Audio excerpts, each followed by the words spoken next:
Serengeti, the most punishing arena on the African savannah. Every battle for survival here, predator versus prey, ends in a way nobody can call in advance. When the lions attack, can the hunted walk away?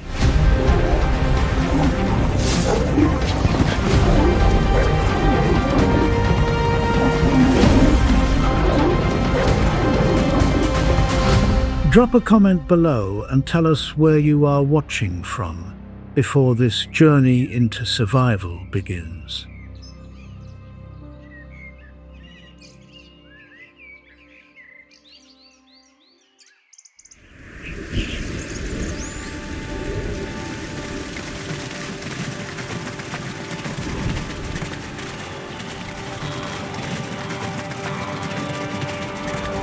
The Maasai call this country Serengeti, the plains that never end.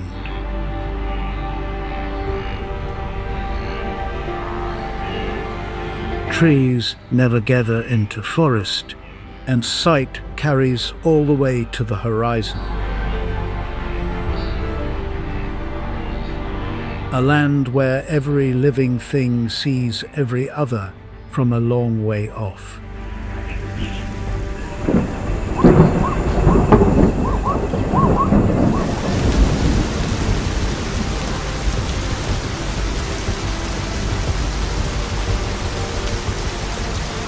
The second condition is rain.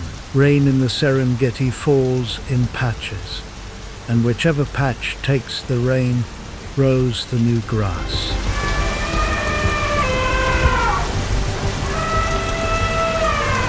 So the grazing herds never settle. They follow the rain.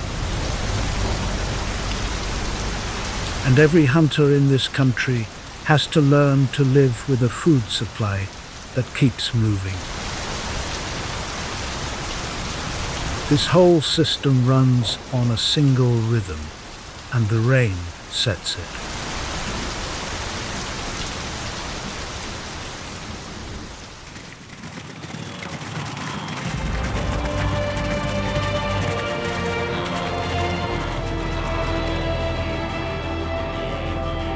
As the wet season gives way to the dry, close to 1 million wild beasts come back from the north.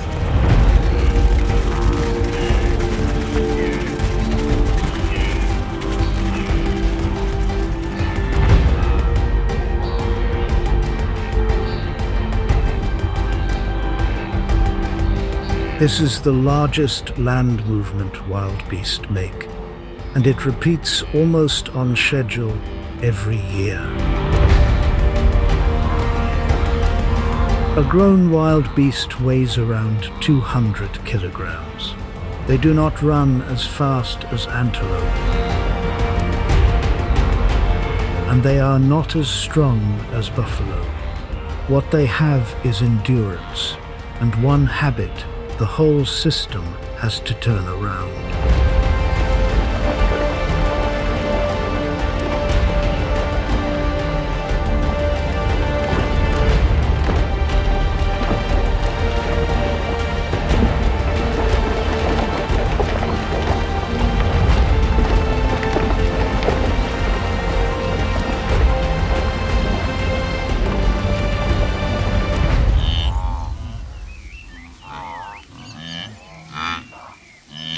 Wildebeest give birth at almost the same time, inside roughly 3 weeks of the calving season. Most of the herd's young are born on one stretch of grassland.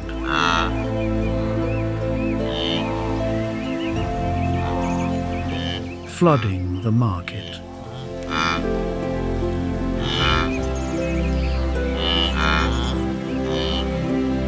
Hunters can only take so many in a few weeks. Calving all at once means most of the young get through the narrowest gate of their lives.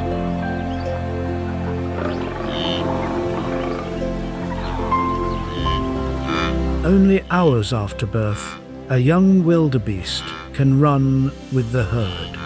Among Africa's large hoofed animals, that is close to a record.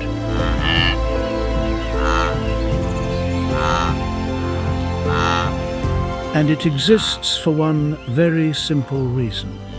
In this country, whatever cannot keep up with the herd no longer belongs to it.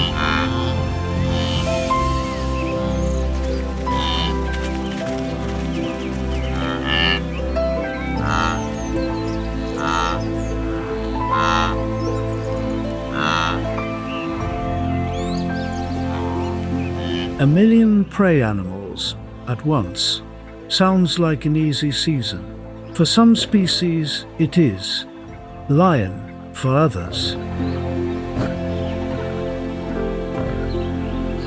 This is the most dangerous stretch of the year. Because wherever the food gathers, the eaters gather too.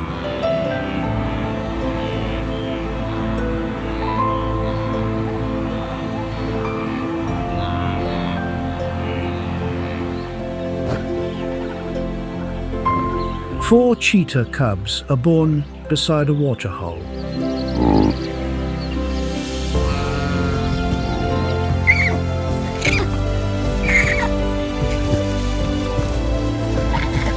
The mother's first job is to move them. Close to water, there is enough to drink, and no shortage of enemies. Far from water, it is quieter. But every trip to drink is a trip away from the den. The thicket she chose keeps out no rain and stops no wind. The only thing it does is cut the line of sight. Cheetah cubs under 2 months old give off almost no body scent and almost no sound, and a cub lying still disappears into the shadow of dry grass.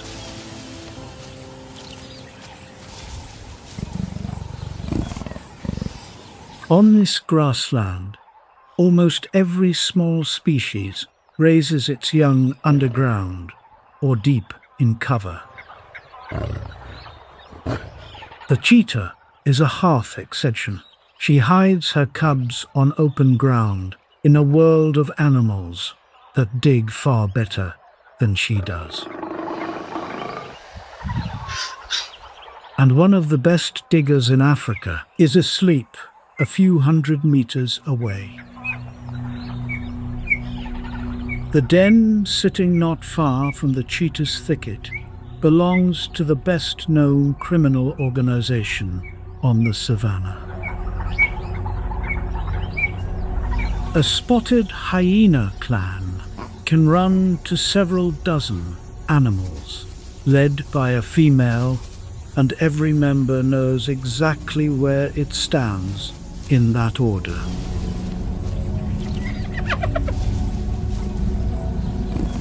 Their sense of smell is among the sharpest on the plains. They pick up prey from a long way off, and they pick up much smaller things lying still inside a thicket. Lying still solves nothing.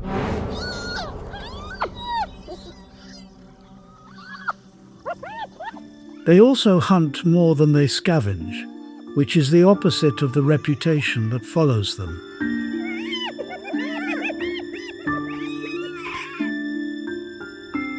A lion pride holds a fixed hunting range, and every other hunter living inside it is spending from the same account. Here, ground costs more than food. Food comes back next season. Ground, once lost, takes everything with it. On this savanna, the young of any species are an investment in somebody's future. The strongest animal in the range keeps an eye on the investments of its rivals.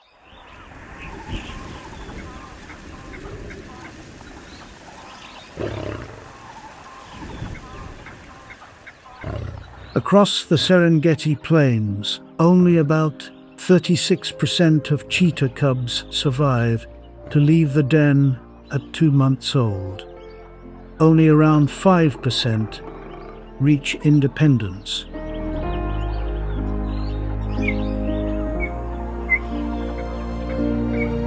Of every cause on record, lion are the single biggest one. A mother is holding something the odds do not favor, and she has nobody to share the watch with. The cheetah is the only big cat that traded away almost everything for speed. Its claws never pull all the way in the way other cats do. They stay out and bite into the ground, working exactly like spikes on a running shoe. The spine is long and unusually flexible, folding then unfolding on every stride, turning the whole body into a spring. At full speed, there are moments when all 4 feet are off the ground, but the frame is light and the muscle is thin. A cheetah cannot hold a kill against anyone, cannot threaten anyone, and cannot absorb a serious injury. The entire body is one bet, placed on the first few dozen seconds.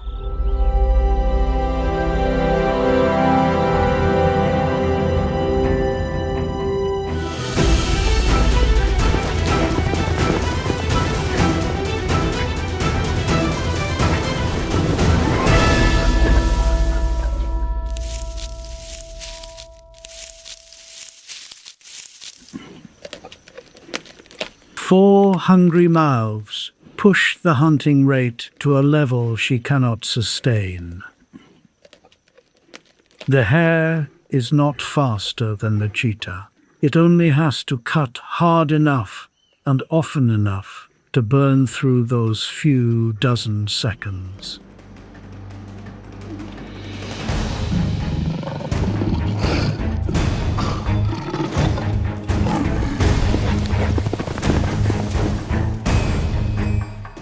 An animal already spent, 3 times lighter than the one facing her, turns herself into the most visible thing on the plain.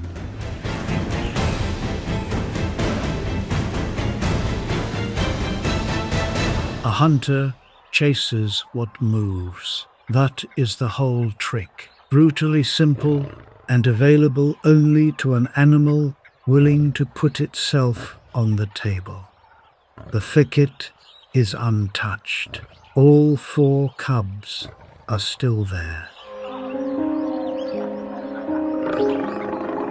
And the mother starts the same job over again.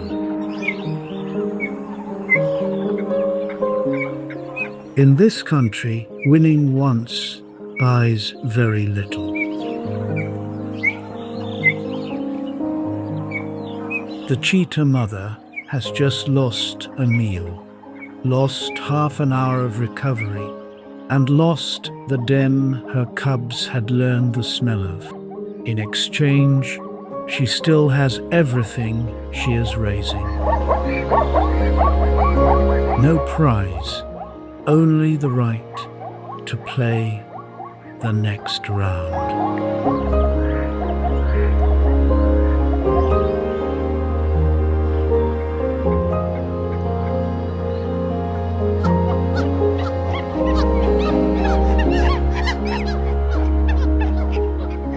In an impala herd, Each animal only has to lift its head for a small slice of the time. The rest it spends feeding, because dozens of other pairs of eyes are taking shifts. Same danger, same ground, and yet the cost of vigilance for one animal inside a herd is many times lower than for one animal standing alone.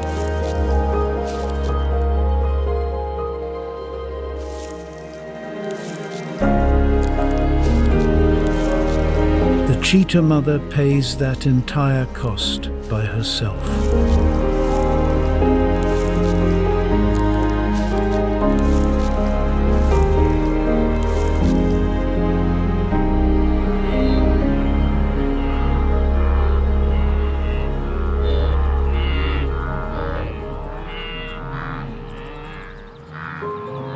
Further south, in the middle of Botswana, there is a place where the water does not come from the clouds.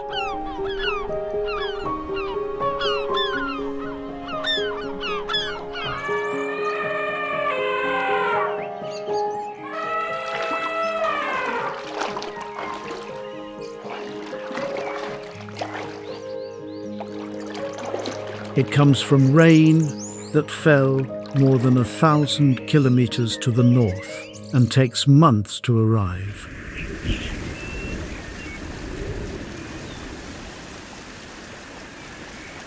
So the flood lands right in the middle of this region's own dry season. While the grassland around it burns off, here the grass turns green. And every large animal for a very wide radius knows it.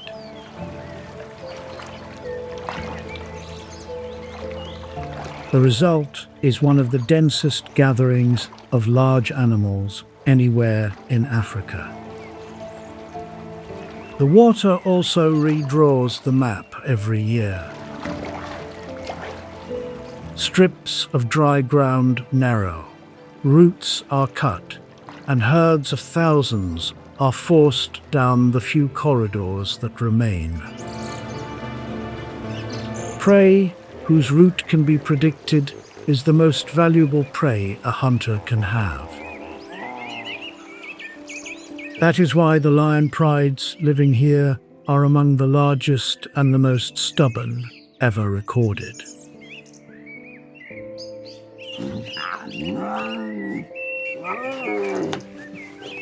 But before they turned to the buffalo herd, these lions went after a far bigger prize.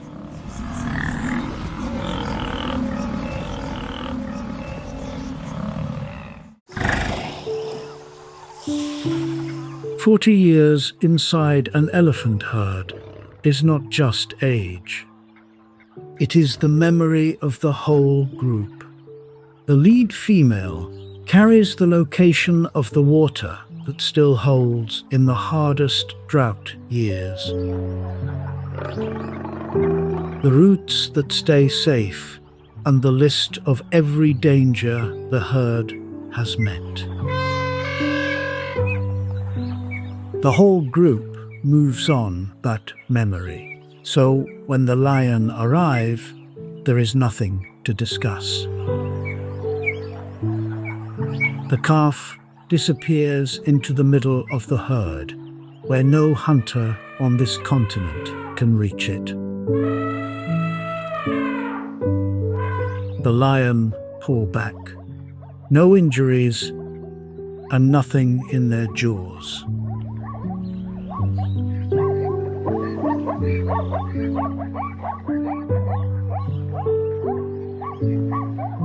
Experience is the one thing in this world nobody can borrow. The elephant herd has it, and the lion have just paid the tuition.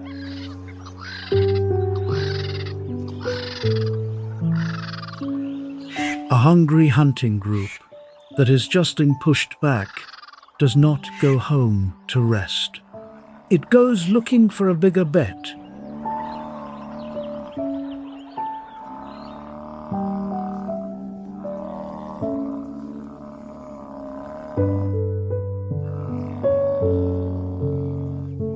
The African buffalo herd in front of them runs to thousands of animals. Biologically, this is a bad choice.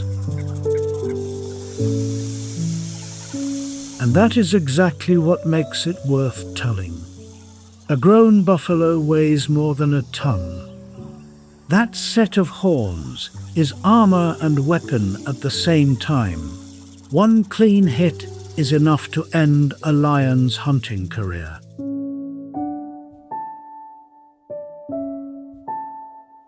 But this animal's real weapon is organization. Buffalo live in large herds all year. Instead of splitting by season, the way many grazers do, they can also eat the coarse old grass other species walk past. So the herd never has to break up to find food. Their numbers are fed by exactly that rough ration. And the buffalo do not only have the herd's eyes, there are almost always oxpeckers on their backs. These birds live off ticks and parasites on the hides of large animals, and they lift off with a harsh call the moment something moves. So the lion do not go for a grown animal, and they do not go for the herd. In a body of thousands, there are always a few that do not yet know where to stand when things go wrong.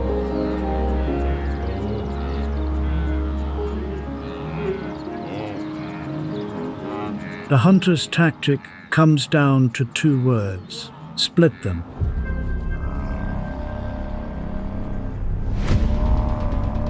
What splits a herd of thousands is not strength, it is darkness.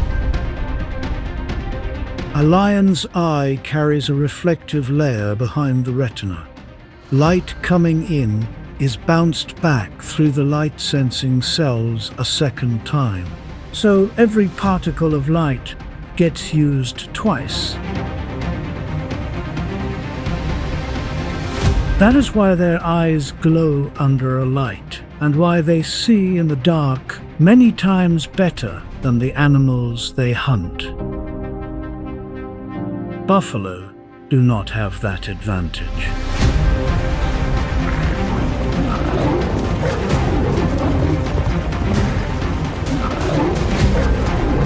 And somewhere in that darkness, one calf drifts away from the herd.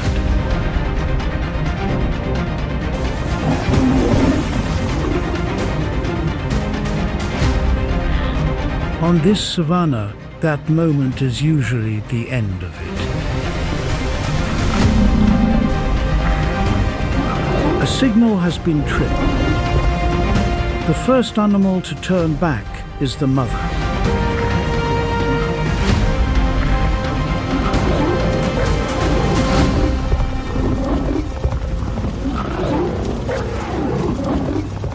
Once the herd has turned, every advantage the line held evaporates at once. Darkness stops working because you do not need to see clearly to hit a mass that is standing still. Splitting the herd stops working because the herd has just put itself back together. And the physical advantage reverses completely. Each attacker is now facing several tons of animal coming forward, in a position where holding the kill and defending yourself cannot both be done. So the lion let go. Losing prey you never reached is just a hungry night. Loss of prey that was already under your feet is a lesson about who actually controls this ground. And the buffalo herd is not finished with tonight yet.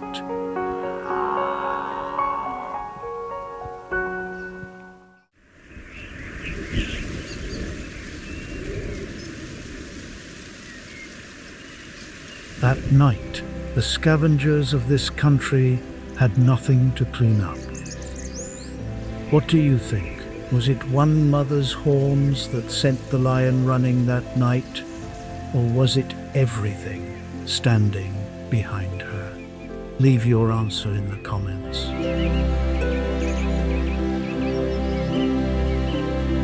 Back in the north, 18 months have gone by.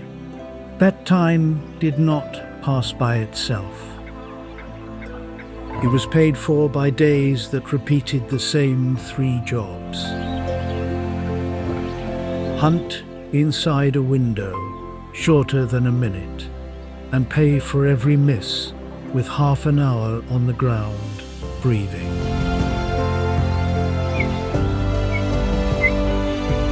Get back before the scent of 4 cubs carries far enough.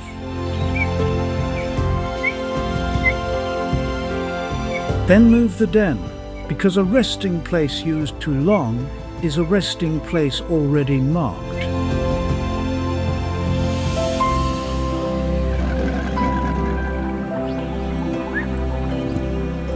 All for surviving is rare enough that nothing about it needs exaggerating. They have also stopped being 4 mouths. At this age, each one has the leg length to run almost as fast as she does, and the weight to hold a medium-sized kill. 4 burdens have quietly turned into 4 pairs of eyes and 4 sets of legs. They work like the black an athlete smears under the eyes, cutting the glare bouncing up off the ground when the animal is looking a long way out in hard sun.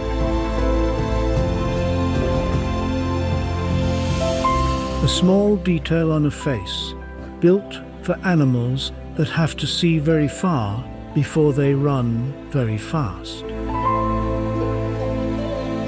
The African wild dog is close to the weakest of Africa's large hunters when it stands alone.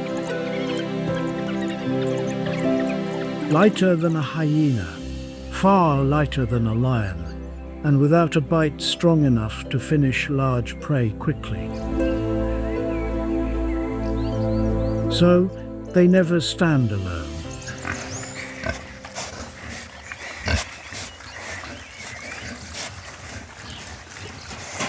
The entire body of this species is assembled for one style of hunting. Hunt together, hunt long, and let no single animal carry the whole job.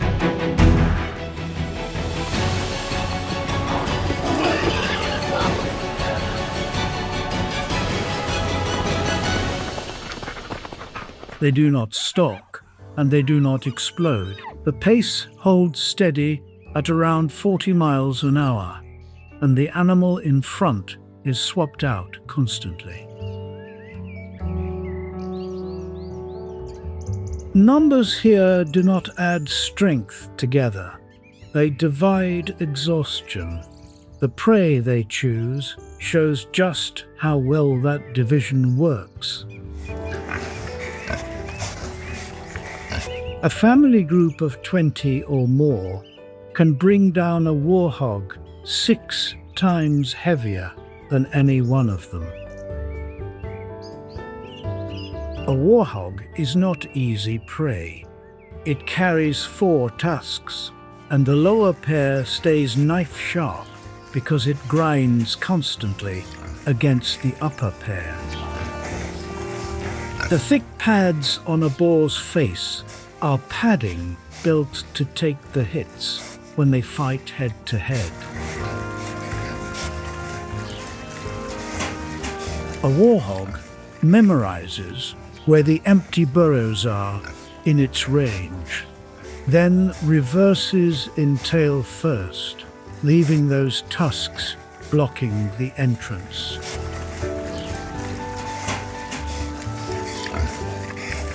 Prey that already knows where its exit is, for whatever is chasing it. The hunt becomes a race to the nearest burrow mouth. That is why the endurance hunter goes after the sprinter. Whoever burns through the other's time first is the one who wins. And a pack that keeps rotating the lead leaves almost no window to burn.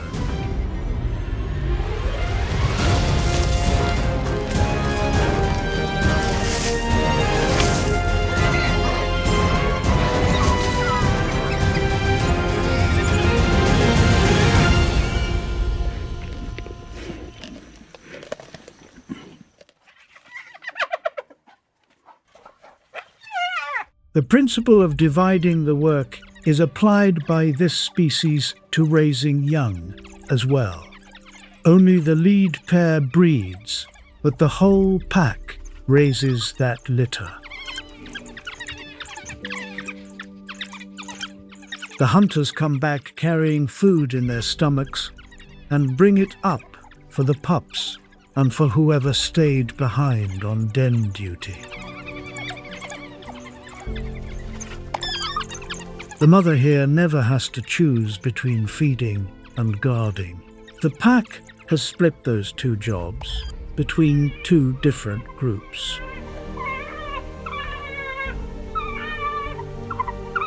The pack also lets the young eat first at a kill, even when the adults have just run kilometers to earn it. On this savanna, that is a luxury very few species can afford.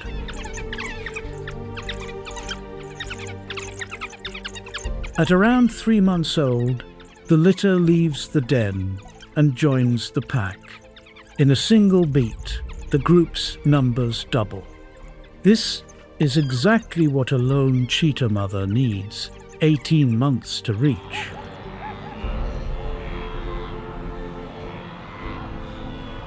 A grown wildebeest weighs more than twice what a cheetah does. It kicks back, it drives with its horns, and it stays on its feet even with something already attached to it. For a hunter as light and as thin-boned as a cheetah, even a pick that misses can break something that never heals. That is why a lone cheetah almost never picks prey this size, too heavy to pull down, too long to hold.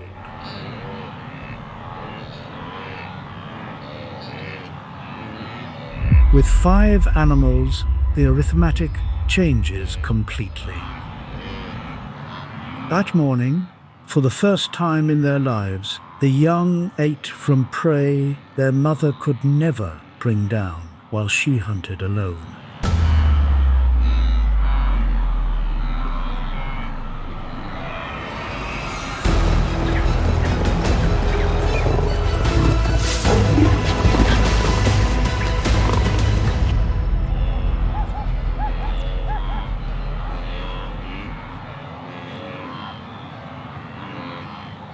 Making the kill is only half the job.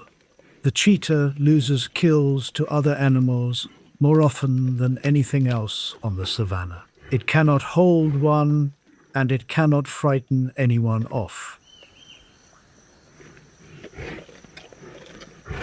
And out on open grassland, news of an animal that has just gone down travels very fast. So this species eats in a way no other big cat does. Fast, soft parts first, and more looks up than swallows. That morning, the group finished earlier than usual, and just as they moved off the kill, the thing every cheetah mother fears most appeared at the edge of the plain.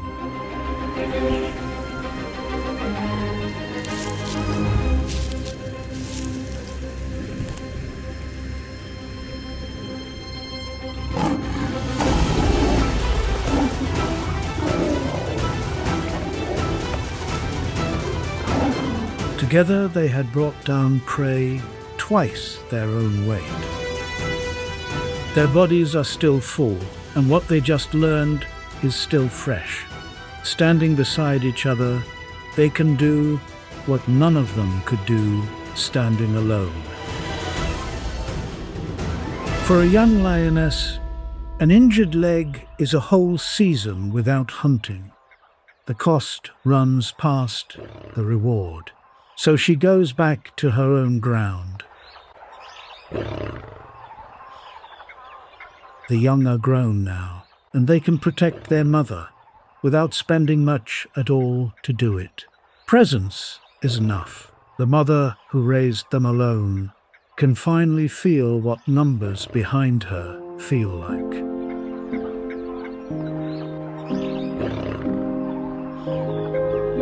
But there is a hard truth here. That group of 5 will not last. In this species, the mother separates from her litter once they can hunt for themselves. She goes on alone and usually has the next litter within a few months.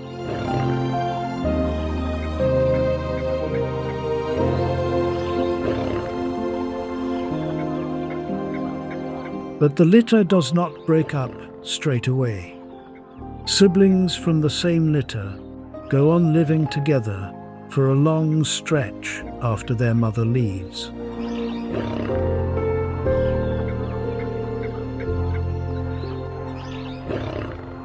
They hunt together, share the kill, and keep exactly the advantage that just saved them from a lion.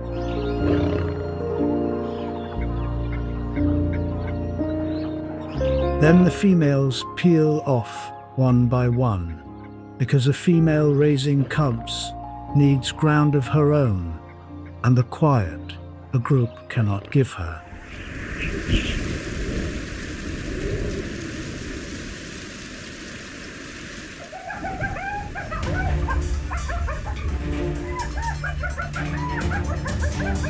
When the hyena clan outnumbers the lion holding the kill 2 to 1, the meal changes hands.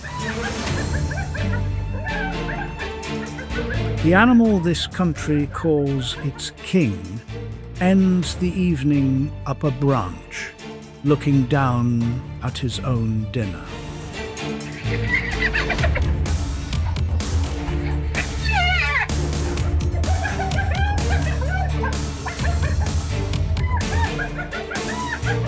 They can also crush the bone other species leave behind, so one carcass is worth more to them than to anyone else on the same patch of grass. Not one animal in that clan is stronger than the lion up the tree. There are simply more of them. By now the rule sounds very tidy, and the savannah rarely lets a rule stay tidy for long. There is one scene that ruins the formula we have just built. A young wildebeest has lost its mother and falls in behind a group of zebra heading the same way. Standing beside another species herd still beats standing alone. It is what almost every orphaned calf does, and in this country it usually works. This time it does not. The zebra herd will not take it. They crowd it, shove it, push it to the edge, and then all the way out. There is no hatred in this, only arithmetic. A lost calf calls a lot, moves slowly, and leaves a trail that is easy to read.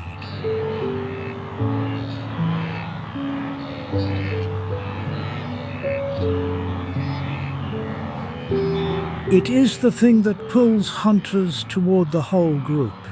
Taking it in means the herd pays for an animal that brings nothing back.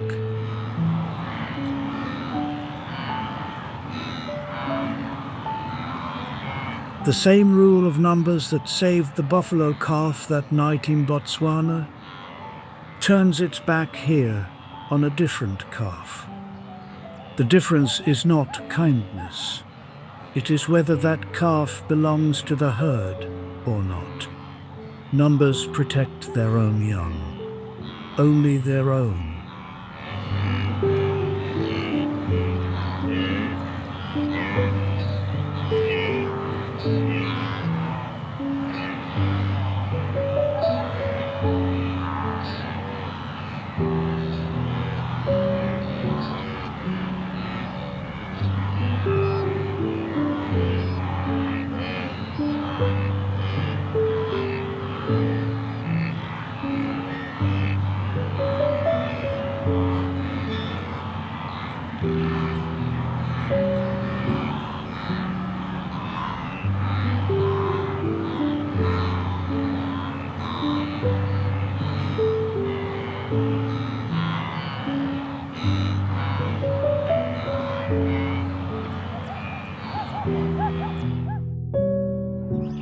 Because what a herd defends has never been a life.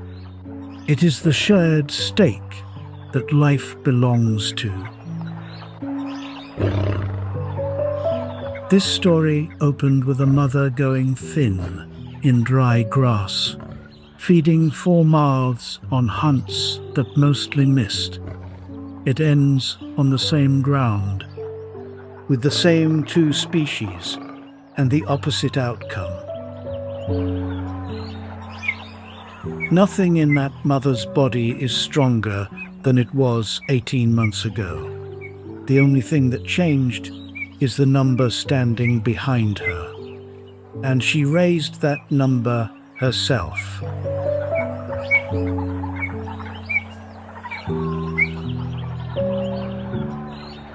One reveal at a time. One den move at a time, 1 half hour on the ground breathing after a sprint that brought nothing home. Only that answer is not free, and the young wildebeest, the zebra pushed out, is still standing there like a scratch across it. The same rule that turned an entire buffalo herd back into the dark is the rule that pushed one calf outside another herd's ring of safety.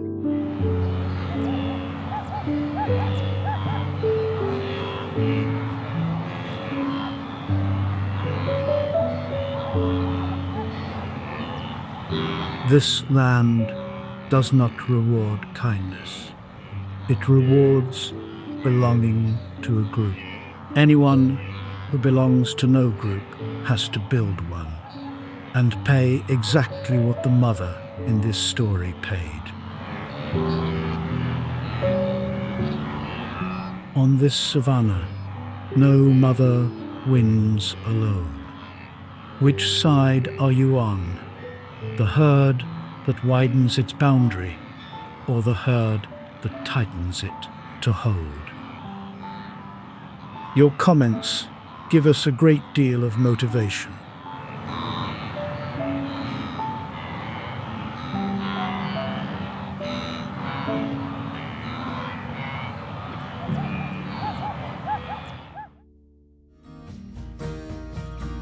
You can see this island clearly from the beaches of Kauai, and yet Almost no one looking at it is ever allowed to set foot on it. This is Niihau. For more than 160 years, the entire island has belonged to a single family, and they have sealed it off completely. You know I'm near it. She's got me holding on. There are no hotels, no tourists, no outsiders, not even Hawaiians from other islands, unless they come with an invitation.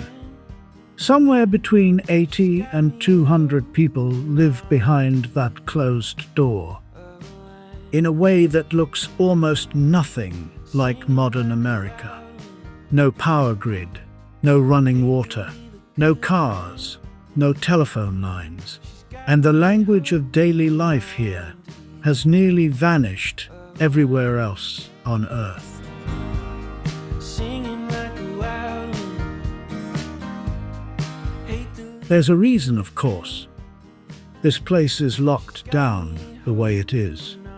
A promise was made all the way back in 1864, and 30 years later, history turned that promise into something brutal. But that leaves behind a harder question, one the whole island still turns on. Is this culture being protected here, or controlled?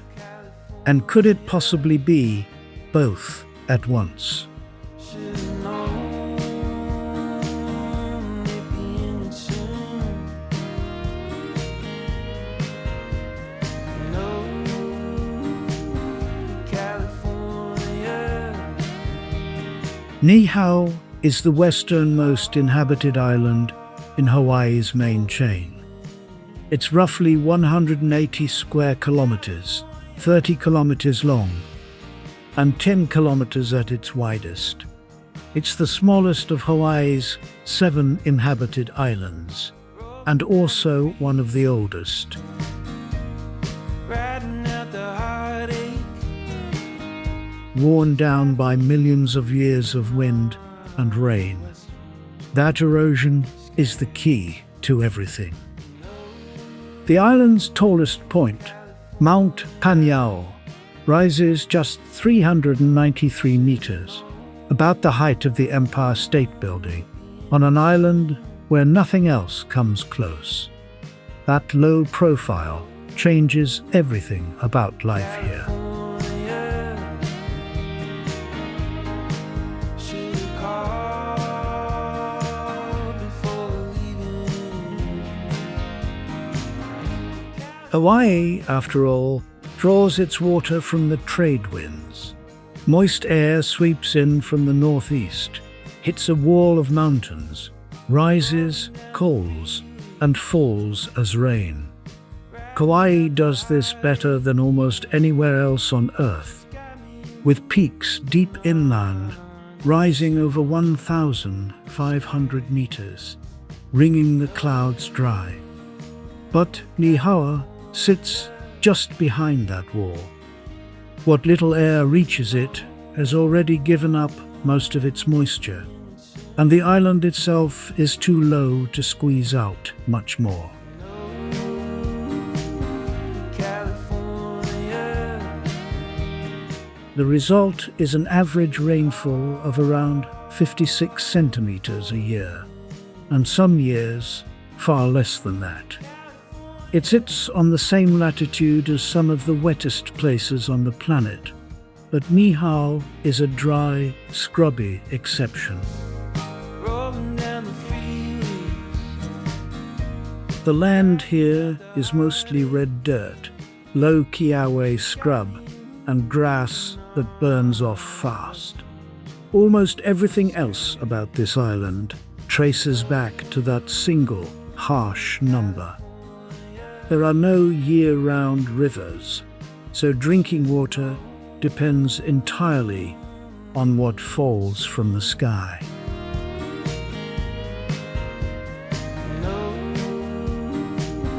California.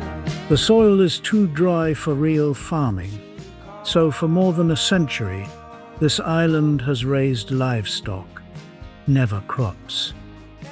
The land is also too poor to support many people, so the population here has never been large. rolling down the freeway. And there's one more thing, the strangest part of all. For an island this parched, Niihau holds something no other island in Hawaii has. In a low basin in the south of the island sits Lake Halalee. Should've known it'd be ending soon. No, California. During the rainy season, it spreads across roughly 340 hectares, making it the largest lake in Hawaii. Not just the largest on Niihau, the largest in the entire state. But once the rains stop, it disappears. Rolling down the freeway, riding out the heartache. She's got me. What's left is a wide, reddish flat, cracked and hardened, dotted with shrinking pools that grow saltier as they evaporate away. Walk across it in August, and you'd never guess you were standing on the floor of Hawaii's largest lake. A few kilometers away, Lake Halalu is more stable, holding about 74 hectares of fresh water year-round. Should've called before leaving. These lakes are the real reason this island matters, far more than its size suggests. They draw in native waterbirds that are running out of places left to live. The Hawaiian coot, the Hawaiian moorhen, the stilt with its absurdly long pink legs, and the native duck species, all of them rare, and all of them nesting here in total peace, simply because almost no one is here to disturb them. It'd be ending soon. Hawaiian monk seals often haul out to rest on Niihau's beaches. Only about 1,400 individuals remain, and they exist nowhere else on Earth. Their two closest relatives, the Caribbean and Mediterranean monk seals, are either extinct or nearly so. What they need most right now is an empty beach. Riding out the heartache. She's got me moving. A nursing mother seal will fast for up to 6 weeks to feed her pup. If you startle her off the sand during that window, the pup can die. On Hawaii's crowded beaches, keeping people away from a resting sea takes rope barriers, warning signs, and shifts of volunteers standing guard. Here, there's no one to hold back. The federal government has designated this entire coastline critical habitat for the species.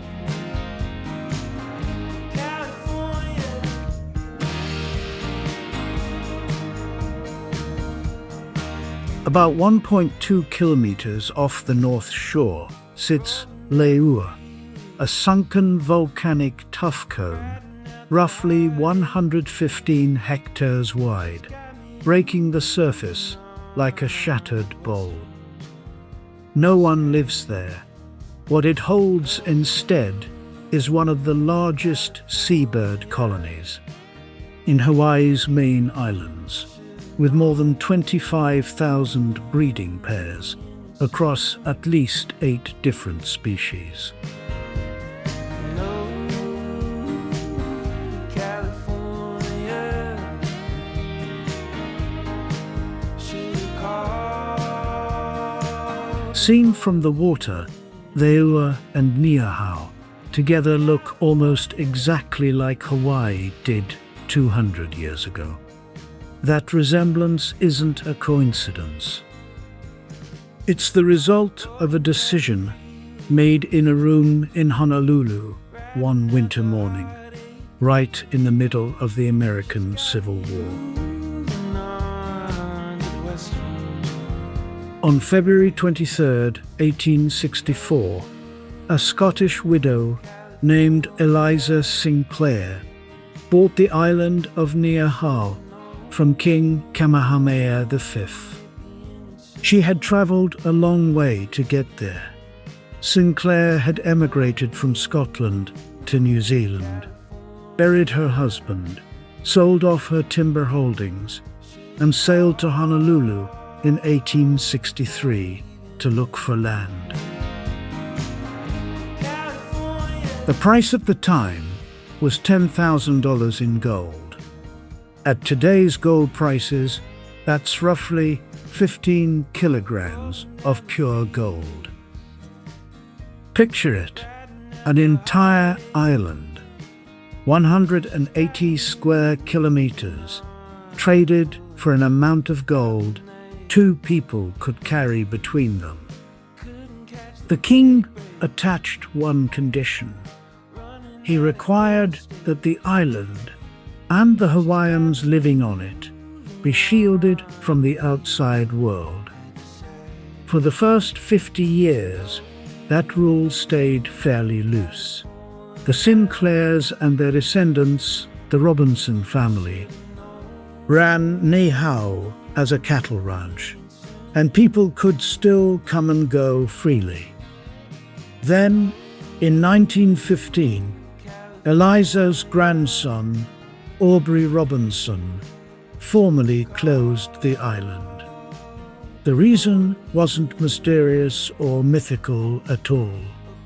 It was purely medical. The Hawaiian community at the time had been devastated by diseases brought in from outside.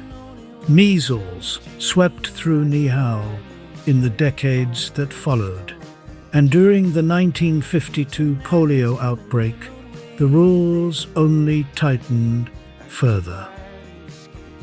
To land on the island, you needed a doctor's certificate and a 2-week quarantine. The nickname, the Forbidden Island, grew out of that. Not out of legend, but out of paperwork on the dock. The Forbidden Island began, at its core, as a quarantine. And then something else happened. The old promise started coming true. In the early 1890s, the Hawaiian kingdom collapsed. By 1896, the Hawaiian language had been stripped of its role as the language of instruction in schools. There's plenty of debate about this period of history, and this isn't the place to pass judgment on it. What matters here is the mechanism. An entire generation of children went to school and learned in English. Their grasp of Hawaiian wore thin, slid into formality, then quieted almost entirely, surviving only as a kind of heritage rather than an everyday voice. But on Niihau, when that same wave arrived, it ran straight into a closed door.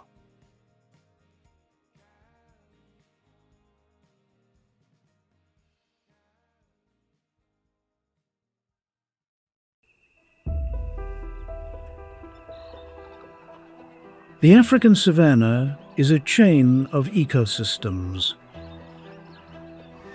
one flowing into the next.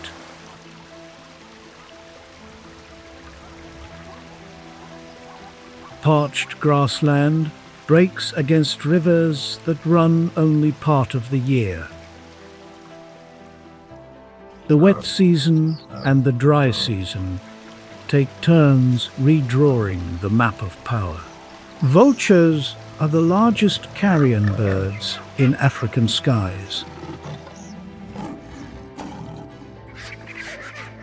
with wingspans stretching past 2.5 meters. They barely flap their wings,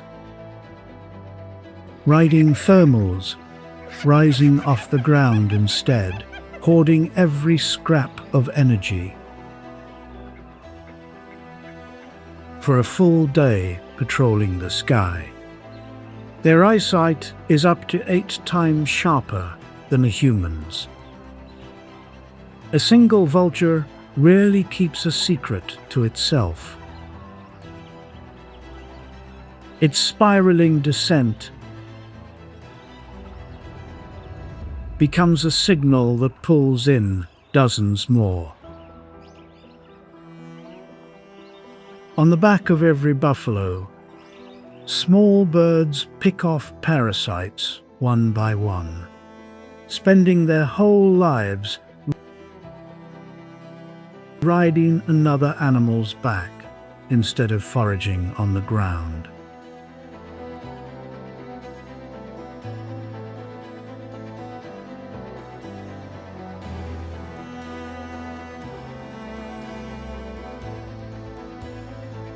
A single bird can pick off hundreds of ticks a day, sometimes more than 10,000 tick larvae. No buffalo could manage that workload alone. The relationship isn't entirely fair, but both sides need each other to survive. A small price for a living alarm system. Standing watch for the whole herd. Jingo's pride has ruled this land for a long time. Their power carries far beyond a morning roar. But the dry season has broken their unity. Fights over territory grow more frequent. There isn't enough prey to go around. They're forced to split apart. Only Django remains, and Mia, his faithful mate. But she's pregnant, and now even the Savannah's strongest empire has its limits. When Asani's clan closes in, Mia has no choice but to back away. The lioness's survival instinct shifts entirely to protecting the cubs she's about to bear. An empire in exile is forced to search for safer ground. A pregnant mother driven from her home may look like the worst possible outcome, but it's a pattern that repeats across the African savanna. The borders between lion prides and hyena clans change hands constantly, at dozens of different points, every single day. Both species need the exact same things.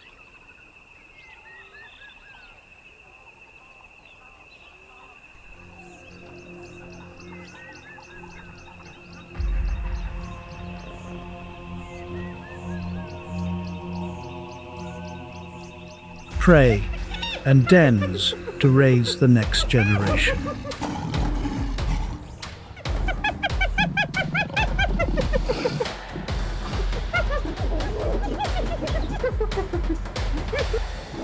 Truces here never last long. Only a balance of power exists, and it shifts with the seasons.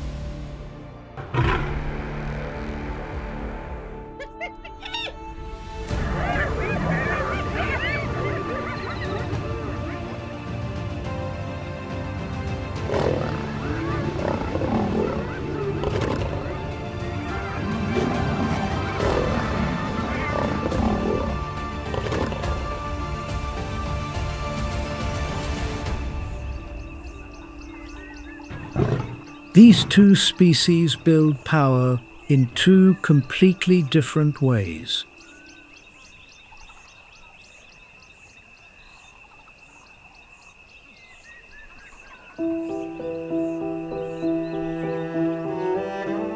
In the hyena clan, power passes down the maternal line. Every female outranks every male, regardless of age. When a matriarch grows old or dies, Her bloodline holds power immediately. A clan's size directly reflects the quality of the territory it holds. In leaner regions, a clan may number only a few individuals. In richer regions, like the Ngorongoro crater, a clan can grow past 70 members.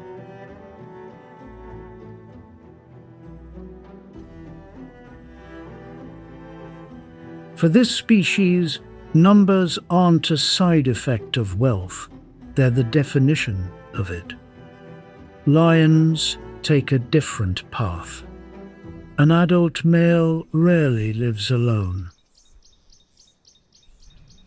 He stays in contact with his brothers through roars, carrying for miles.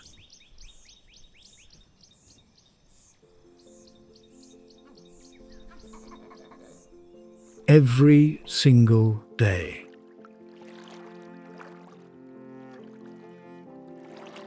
These brotherly coalitions can last nearly a decade.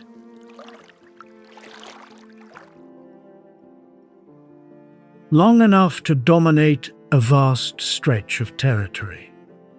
But the coalition only holds while both stand together. Lose one, and the remaining strength drops by more than half. A lone male stands almost no chance of claiming territory. In long-term studies from the Serengeti, only 1 out of 29 solo attempts ever succeeded. For coalitions of 4 or more, that success rate climbs past 80%.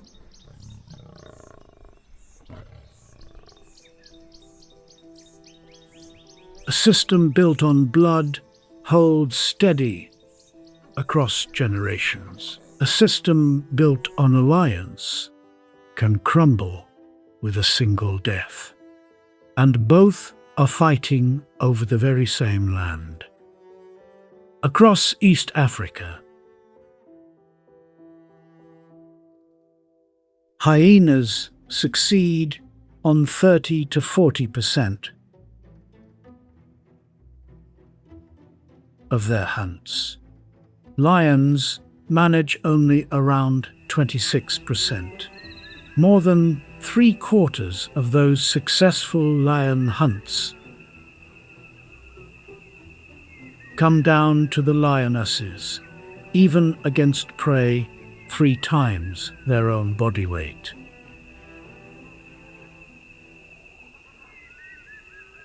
Hyenas are formidable hunters in their own right. A fact the scavenger reputation has buried for decades. Even their laugh carries a completely different meaning. It's a language that encodes rank within the clan. Whenever the whole clan fights over the same piece of food. Numbers shape how every other species survives around here too.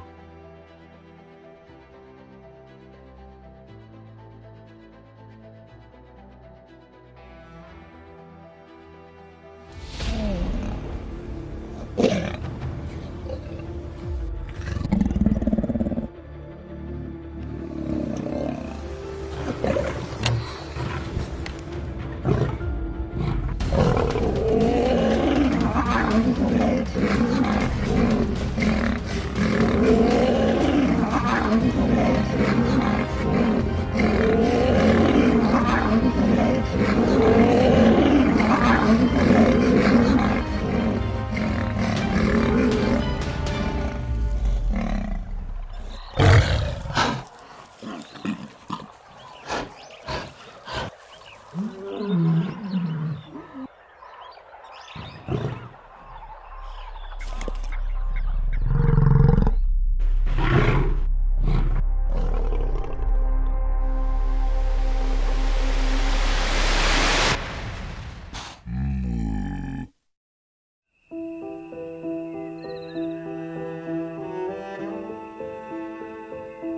leopard is a solitary hunter.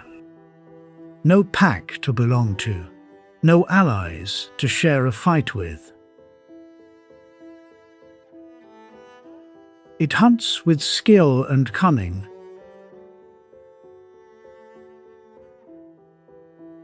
But it still gives up kills to larger hyena clans more often than not.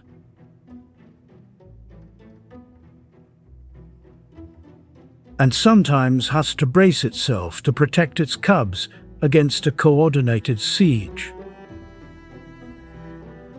Nearly a fifth of all leopard kills get stolen.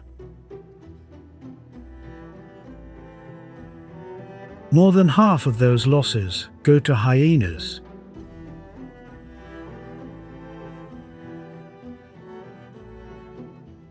That's exactly why it learned to haul its kills up high, hiding them on branches out of reach.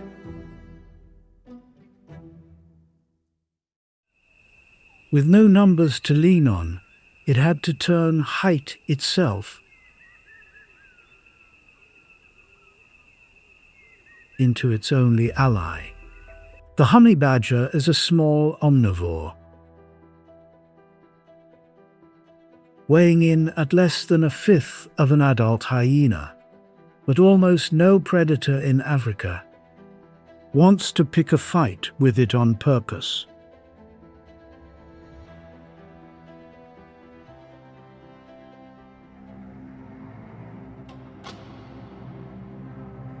A single honey badger has been known to stand off 6 hyenas at once around a carcass, driving them back with a string of biting counterattacks.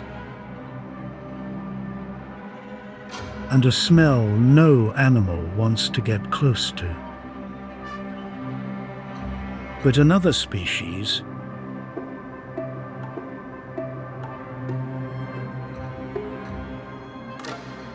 one both lions and hyenas keep their distance from,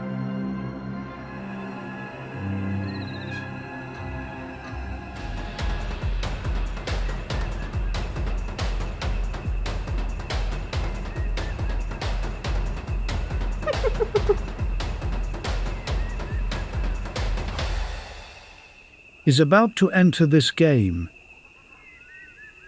in a way no one saw coming. Nearly 1,000 Cape buffalo move together through the Okavango wetlands. Every adult weighs up to 800 kilograms.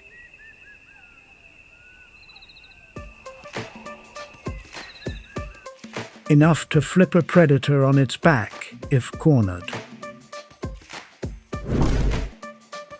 Within minutes, the most feared predators in the Okavango are forced up a tree just to survive.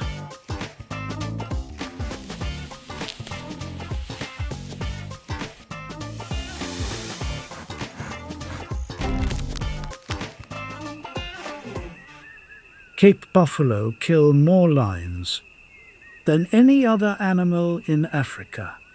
They never face a threat alone. That's the real weapon of this species. Even the top predator can become the prey when its opponent knows how to use numbers right.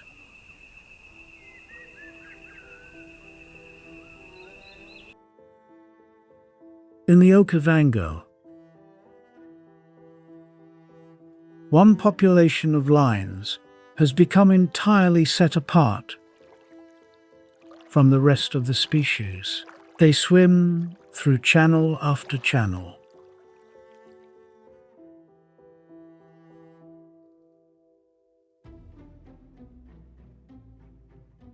They climb with real skill. Constant movement through a water-based habitat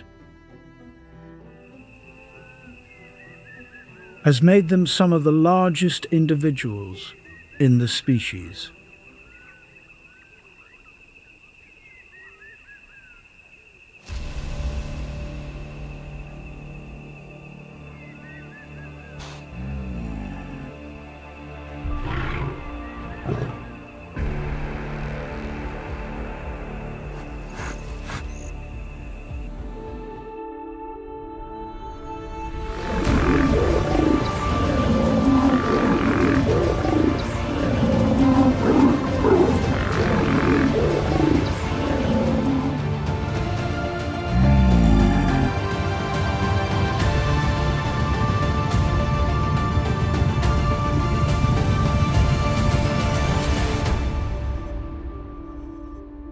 A single male here can top 240 kilograms, while the average Savannah male weighs only around 180 to 200. A trait shaped entirely by the harsh environment it lives in. Where bringing down a buffalo weighing a full ton demands muscle the dry savanna could never build. In this same wetland, African wild dogs compete with hyenas too, hunting the exact same ground.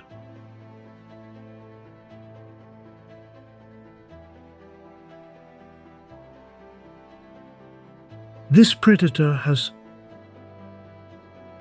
one of the most tightly organized societies on the continent, living in packs with a clear hierarchy, almost never hunting alone. When they hunt as a tightly coordinated pack, their success rate ranks among the highest of any predator in Africa, far outpacing the lions. For this species, coordination isn't a choice. It's the entire survival strategy. Numbers and coordination decide who gets to keep a meal out here. The deeper you go into this land, the clearer the rule of numbers becomes. But every rule has its exception. For weeks, Django has been harassed across his own territory. In that single moment, one lone animal rewrites the rules of an entire system. All it takes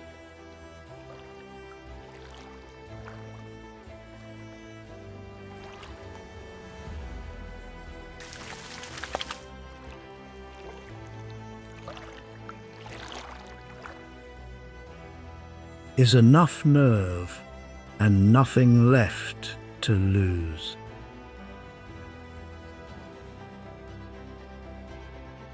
Numbers decide most of what happens on this savanna.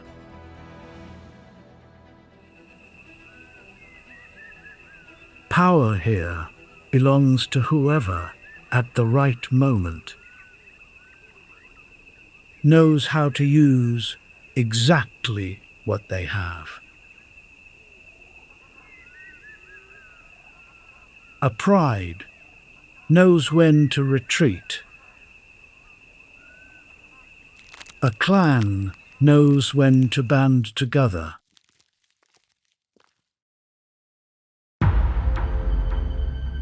And when a single member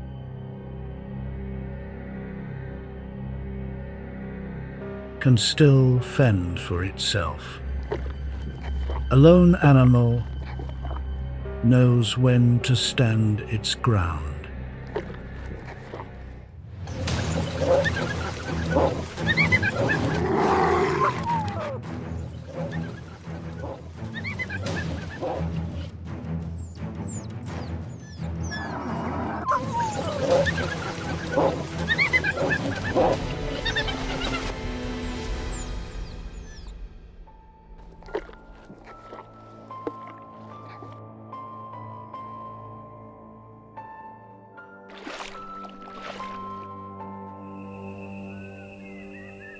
That's the real law of the African savannah. Whoever understands the rules best is the one who survives. If you think you know who really rules this land, leave your answer below. Don't forget to follow the channel so you don't miss the next confrontation from across wild Africa.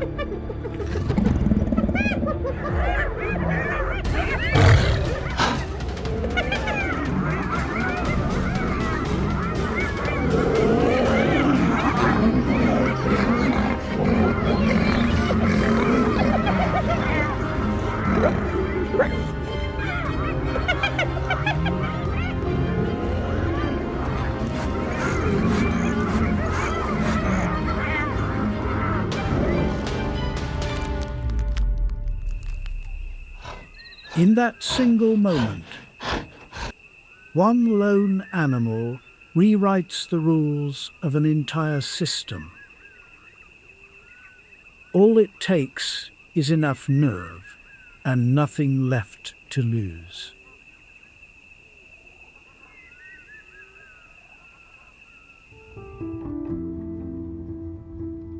Numbers decide most of what happens on this savannah.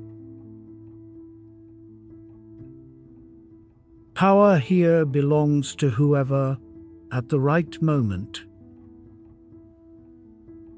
knows how to use exactly what they have.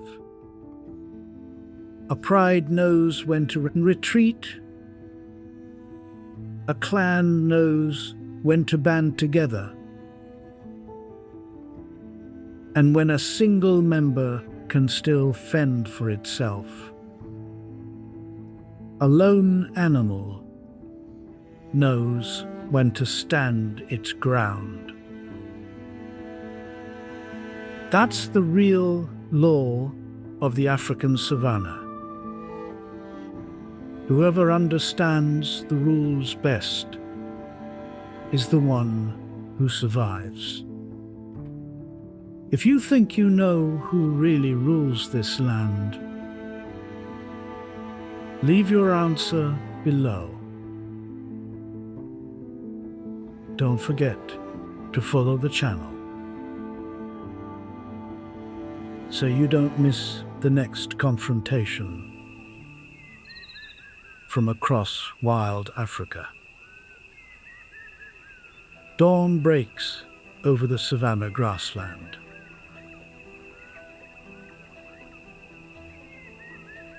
A Thompson's gazelle has wandered from the herd.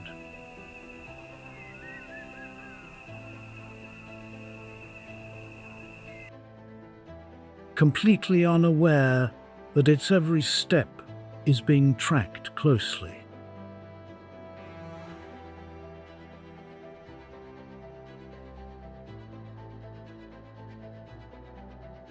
Hidden in the tall grass, a lioness has already picked her target.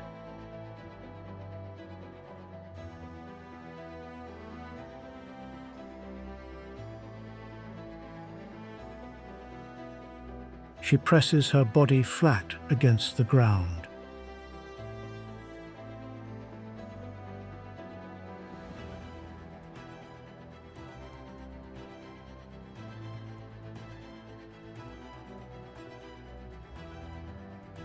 Every muscle coiled tight.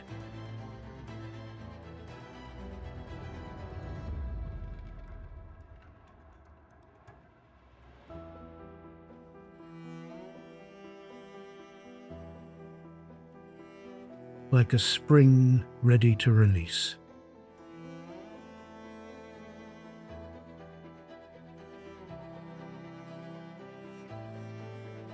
With one explosive burst of speed and overwhelming weight,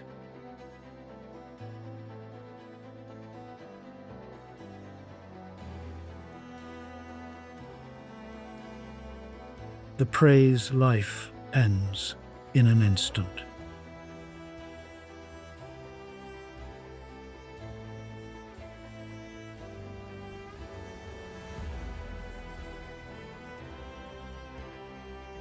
This brutal law of survival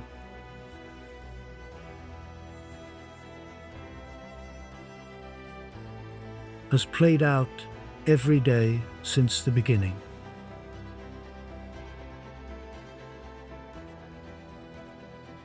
Where solitude has often meant death.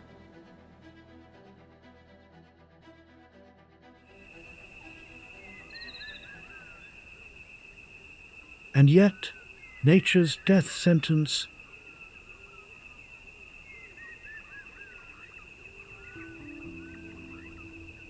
isn't always carried out as easily.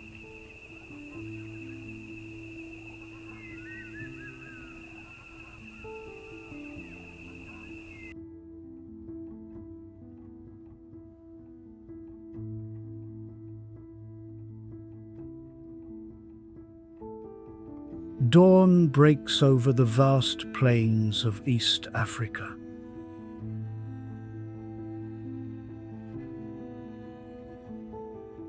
Hundreds of thousands of wildebeest gather together,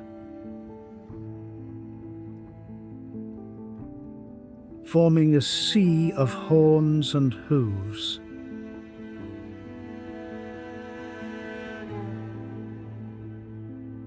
Stretching to the horizon.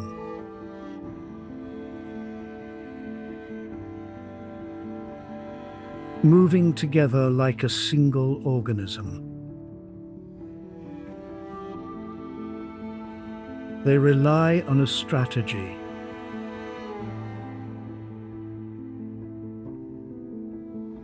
Biologists call swarm intelligence.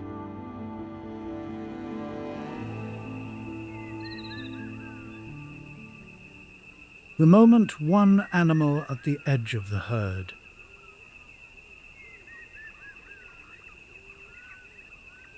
catches the scent of lion,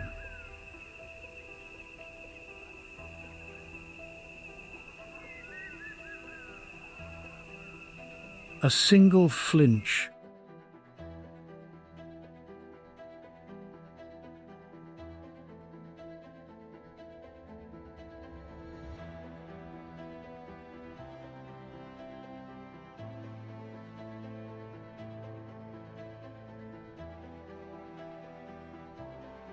or one panic change of direction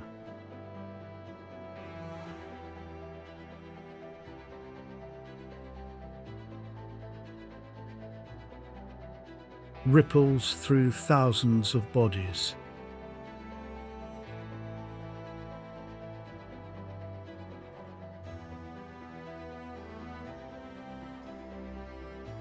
Faster than any individual reflex ever could.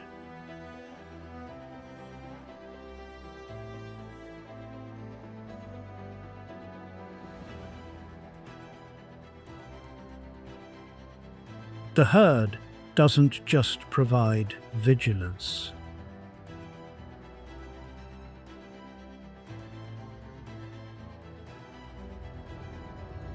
It also creates what's known as the dilution effect.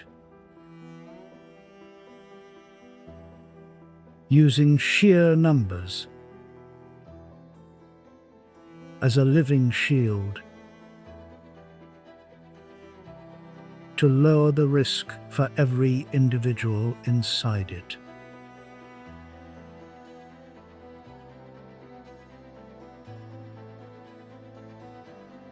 But that shield only works as long as they stay together.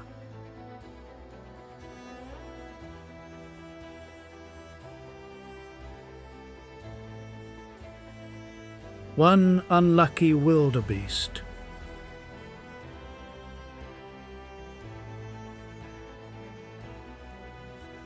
that strays from the group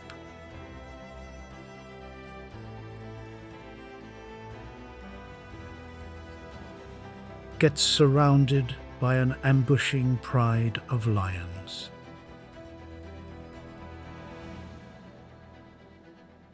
Surprisingly, instead of panicking and fleeing,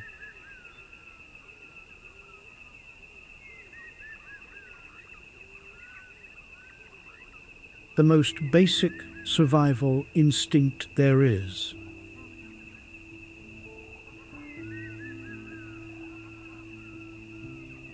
it makes a decision no one expects.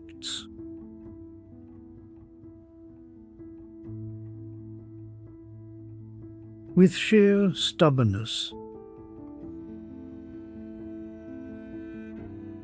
the wildebeest turns back around to face its hunters head-on. Using its horns for defense and turning pure obstinance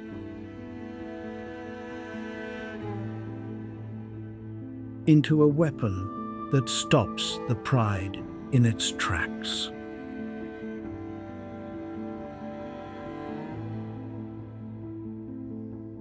At midday, beneath the shade of an acacia tree,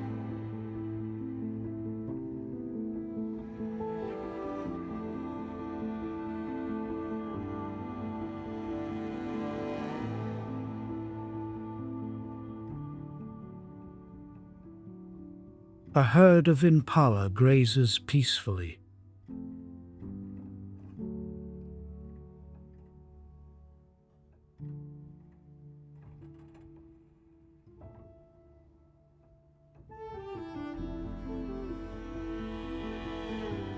But every one of their senses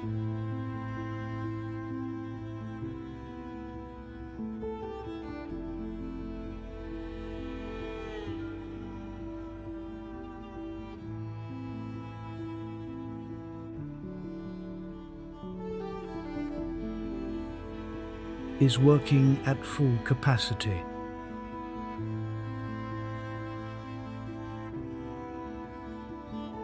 In the shadows,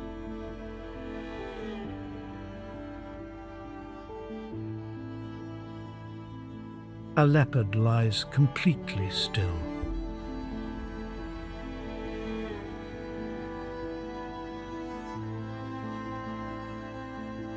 Its rosette-spotted coat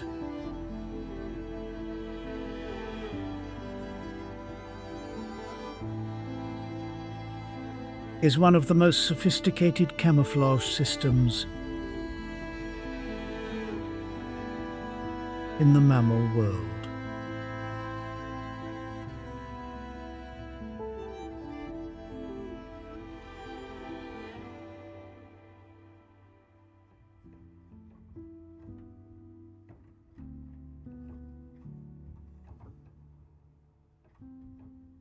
Letting a killing machine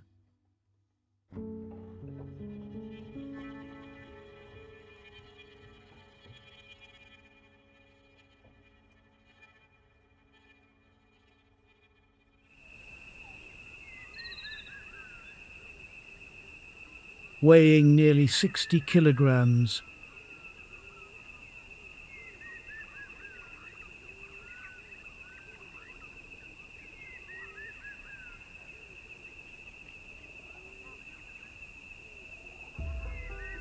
vanish perfectly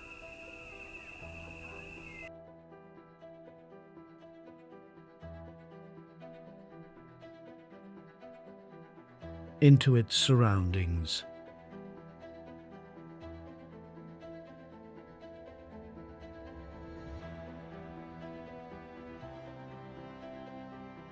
Despite being able to hit speeds of 60 kilometers an hour,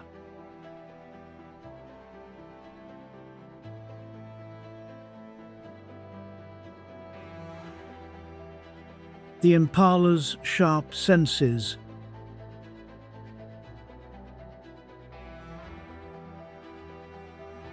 mean the leopard's real hunting success rate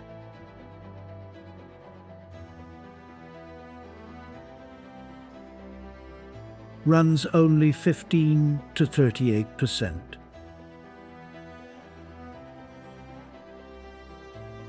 The leopard's real strength isn't just its stealth. It's its extreme patience.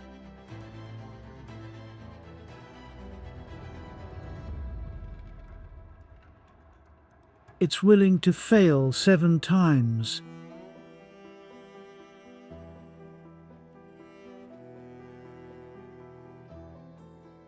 just to succeed on the 8th.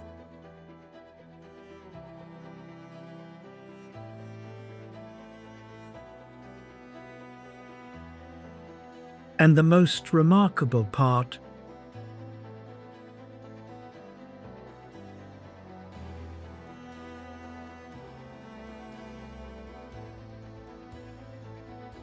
happens after it brings the prey down.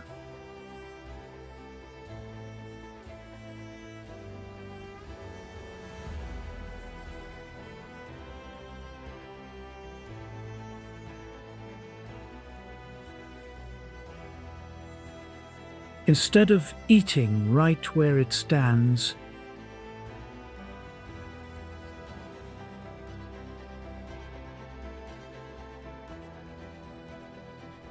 it uses astonishing jaw strength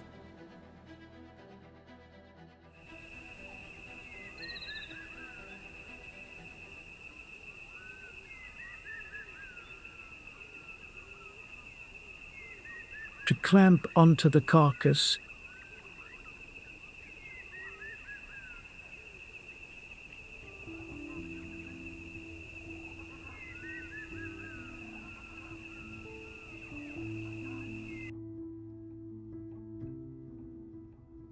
and haul it straight up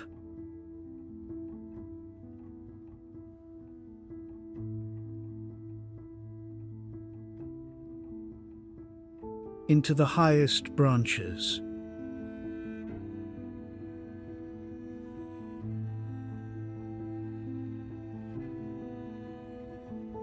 On the ground,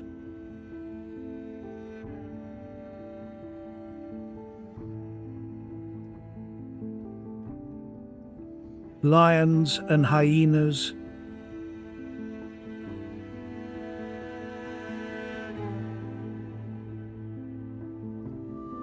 could steal away half of every kill it makes.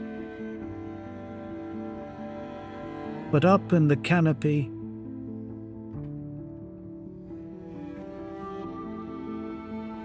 the leopard keeps its reward whole, thanks to one smart investment of energy.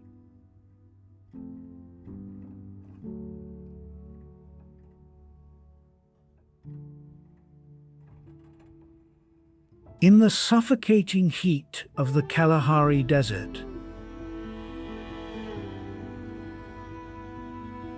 survival is a battle of pure endurance. The gemsbok is the master of this place.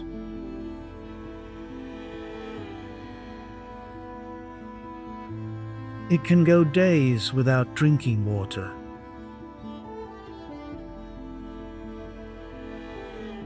Pulling all the moisture it needs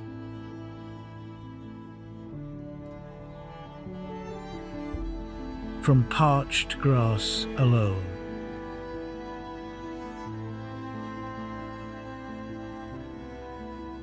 This massive animal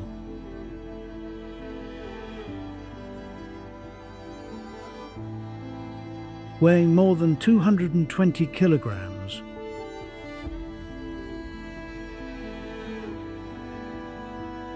Carries a deadly weapon on its head.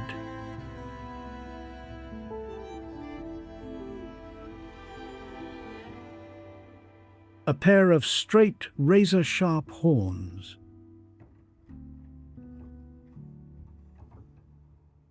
Nearly 1.2 meters long.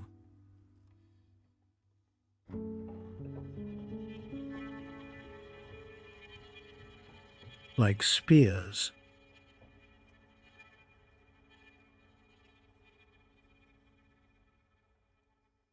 The same resilience that carries it through drought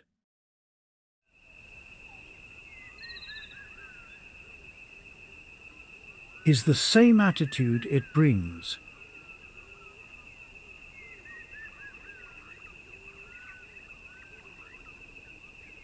when it faces down a predator.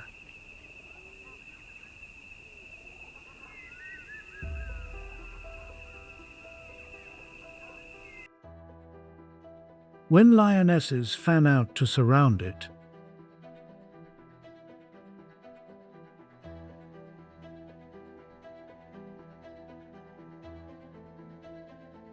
the gemsbok refuses to run.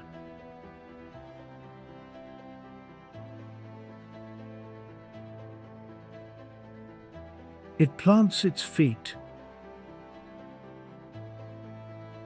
and holds its ground, leveling its horns bravely at the enemy. Head on. Even so,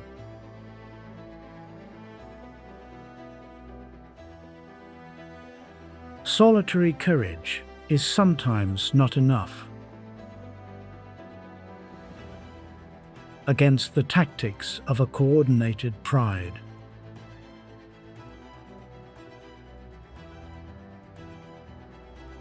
One perfectly timed, brutal blow to the flank from a second lioness throws the gemsbok off balance.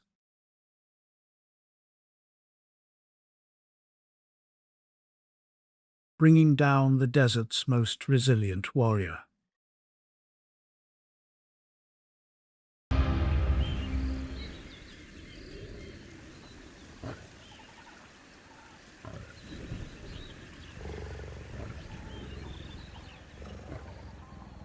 The cheetah is the Savannah's finest hunter.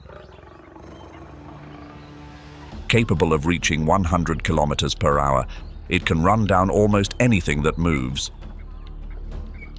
Today, this hunter is at rest. A termite mound offers firm ground to stretch on, and an elevated vantage over the dry grass below. But beneath the mound, something else is sheltering from the heat.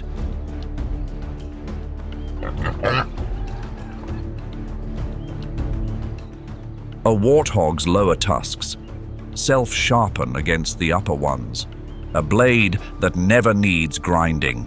One upward swing, enough to open a large cat's belly, and that face is enough to send the fastest land predator on Earth scrambling backwards. Smart. This dry season, 60 to 80% of all young warthogs will not survive.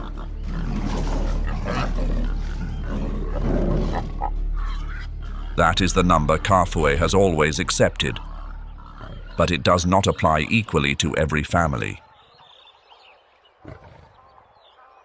October, the peak of Kafue's dry season. 22,400 square kilometers, and the water sources have contracted to a tenth of their wet season size. The gap between predator and prey, already thin, has now disappeared entirely. This is Bupe, 8 years old, survivor of 4 dry seasons, Every morning, before her young venture out, she checks 3 emergency exits. Not because anyone taught her, but because the females who didn't left no descendants. And this is Kasongo, 80 kilograms, tusks that sharpen themselves with every meal. Kasongo cannot remember a single morning without a predator on the path to water. Kafue's dry season does not kill through thirst. It kills by forcing prey into the open. Bupe knows this, and so does every predator watching her. The cheetah does not need to stalk. It only needs to wait at the gap between the burrow and the waterhole. The same gap that Bupe's 7 young cross every single morning. Wild dogs do not hunt with speed. They hunt with patience that has no endpoint. Running in relay until the prey runs alone, with no one waiting at the finish. 80% success rate. Not because they are stronger, because they never stop first. Leopard closes to within 5 meters. In absolute silence. That distance is shorter than the time it takes Bupe to register a sound. Lion has learned what no other predator has. How to dig directly into the burrow, through the warthog's only line of defense, until there is nowhere left to retreat. Bupe has survived 4 dry seasons. Not by luck, but because every decision she has made has been better than her enemies. The 5th dry season has just begun. Kafue did not give the warthog the cheetah's speed, nor the lion's strength, nor the leopard's silence. Tens of millions of years of evolution, and it chose a different path entirely: architecture. Bupe did not dig this burrow. She inherited it from the aardvark, a species that excavated and abandoned it millions of years ago. But she knows something the aardvark never learned. Never face away from the entrance. Head out, tusks out. This is why. Bupe's burrow is not the end of a pursuit. It is where the pursuit becomes dangerous for the pursuer. Beyond the main burrow, Bupe maintains 3 emergency exits within her territory. Each morning, before her young step outside, she checks every one. The warthog does not survive alone. Within Kafue's alarm system, the baboon troop on the northern outcrop can identify an eagle's silhouette from 300 meters. The vervet monkeys in the acacia canopy distinguish 3 separate calls. One for leopard, one for eagle, one for snake. Each call triggers a different response. This is not coincidence. It is a language forged through millions of years of coexistence. But in that acacia canopy, alarm calls are not the only thing. A vervet must learn to survive. Kafue has the law of the wild. The vervet troop has the law of rank. A rigid hierarchy, measured entirely in the number of allies you hold. Those at the top own everything. Those at the bottom are expendable. This mother holds the lowest rank in that society. Today is the first day her infant enters the troop's school. It must learn to communicate, to build alliances, to position itself for later life. But low-ranking blood makes it a perfect target for those who have rank to enforce. This mother's fear does not come from leopard or eagle, it comes from her own kind. A higher-ranking juvenile approaches. No greeting, only pure intimidation. Its mother's status gives it license to do this to anyone beneath them. a child with no means of defense. Every survival instinct tells this mother to endure it. But every maternal instinct says the opposite. No room for submission. Standing against rank is a gamble, total exile.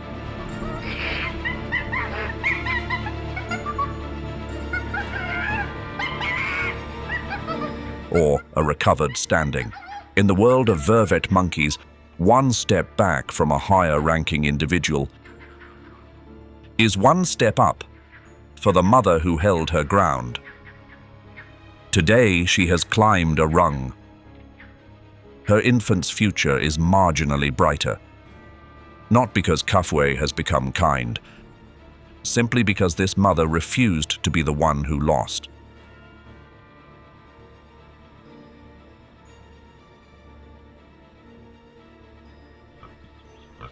Bupe hears all of it.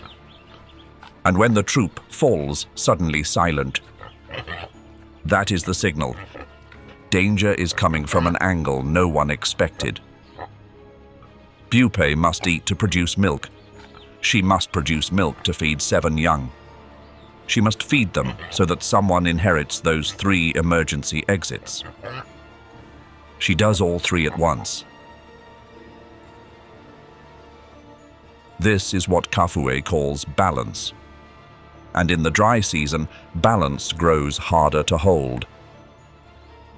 In October, Bupe's territory sits between 3 water sources. 2 of them dried up completely last month. The one that remains, a mud pool no wider than half a football pitch, is shared by hundreds of animals every day. It is also where every predator is waiting. Bupe knows this. But 7 young cannot go without water.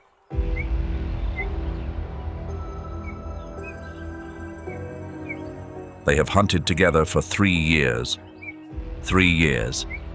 Long enough to develop a specific tactic for every terrain, every prey type. But not for warthog in Kafue's dry season. One approaches the burrow first. It stops at the entrance. Darkness inside. A cheetah needs 20 meters to reach the velocity required to bring down large prey. This burrow entrance does not have 20 meters. 3 cheetahs do not give up easily. They split, 1 in each direction, encircling the burrow area. This tactic has brought down impala, gazelle, springbok hundreds of times. Surround. Cut off, funnel into a dead end. And this is a mistake. The cheetah is a master of speed, but that weapon only works when focused entirely on a single target. Split across complex terrain, they have stripped themselves of the ability to cover one another.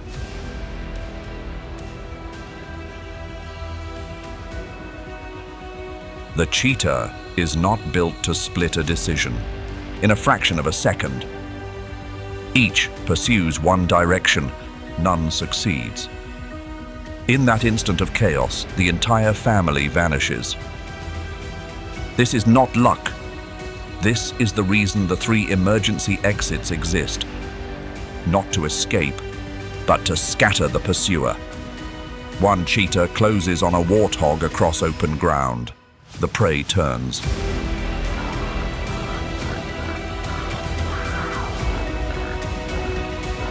Three cheetahs walk away. The cheetah's overall success rate is 26%. Against full-grown warthog in Kafue's dry season, considerably lower. Bupe counts her young, 7, present. But this was only the cheetah.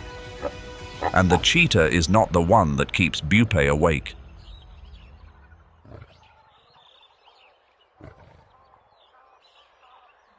Every mother in Kafue faces her own trial. But for a puku antelope, the greatest challenge arrives on the very first day of motherhood. She is giving birth, a moment of extraordinary fragility, and the most dangerous of her life. The newborn cannot yet stand, let alone run, and in Kafue, predators are never far.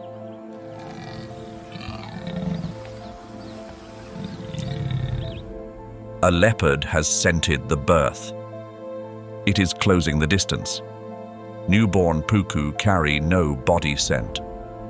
Evolution's invisible shield. But the fluids of birth that coat the calf act as a beacon to the leopard's precise nose. The mother knows exactly what she must do, she racing every second. The newborn, by instinct, lies perfectly still in the grass. The leopard loses the scent at only a few meters. But it does not leave. It goes still, perfectly concealed in the tall grass, waiting for an ambush. Surprise is this cat's greatest weapon. The mother cannot move the calf. She must destroy the weapon instead. A grazing antelope with no weapons of her own makes a decision that looks like madness. She stops at killing distance and calls out, an alarm that carries across the entire plain. Every eye now fixed on that patch of grass. Surprise is gone entirely. Frustrated and exposed, the leopard slinks away. Through one mother's courage, the puku calf has passed its first survival test.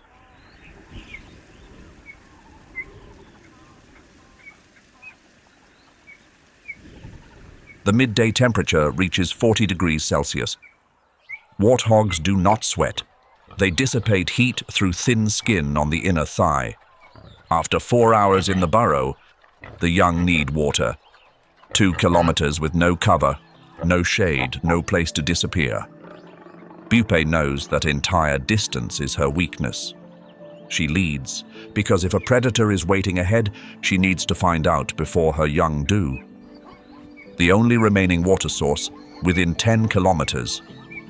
Impala drink in single sips and raise their heads after each one. Because leopard has learned to lie still in the thicket beside the waterhole. The zebra stand in a semicircle. Their numbers are their only shield. The smaller puku wade into the shallow edges, ears never still. Every species here drinks. With the alertness of something that understands this may be the last time. Then Bupe arrives, and also Kasongo. But shrinking water does not only draw the hunger of predators, it compresses the rivalries of the same species into a smaller and smaller space. Another male warthog approaches from the far side, larger, heavily scarred and with no intention of yielding a centimeter of wet mud. In Kafue, the right to drink is decided by strength, not order of arrival. No greeting, only the dry crack of 2 thick skulls meeting.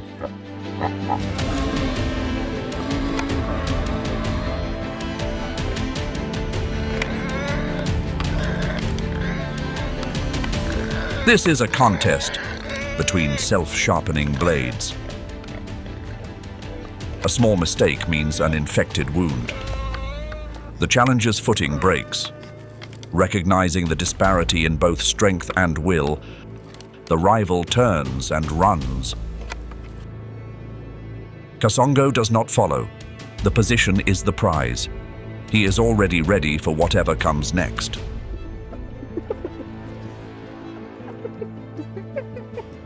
A hyena's bite can crush the bones of a wildebeest. But hyenas do not attack alone in daylight. They calculate risk before committing. One hyena tests the approach, just enough to aim the tusks correctly.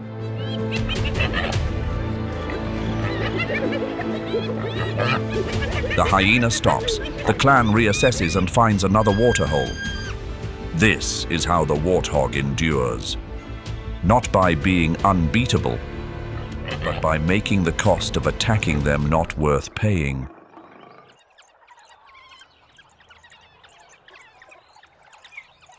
Wild dogs do not come here to drink, they come to hunt. An 80% success rate built not from speed or strength, but from perfect division of labor. and patience without endpoint. They run in relay until the prey has nothing left. 5 pups are hungry back at the den. The pack's alpha female leads the hunt herself. Their coordination is seamless. The lead female cuts the angle and brings down an impala.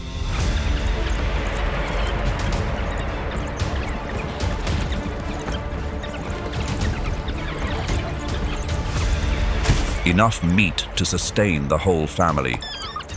But in Kafue, securing food is only half the battle. Keeping it is the harder part. A leopard outweighs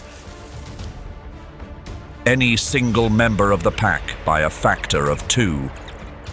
An open theft. The wild dogs are forced to retreat. The meal is gone. 5 pups remain hungry in 40-degree heat. Hunger and desperation drive the pack toward another risky decision. Find a solitary target. They find Kasongo on short grass. 12 predators with an 80% success rate. 1 male warthog. Wild dogs have no tactic for this situation. Prey that does not run, that only turns to face whichever one comes closest. Kasongo does not wait. 1 wild dog takes a tusk to the flank.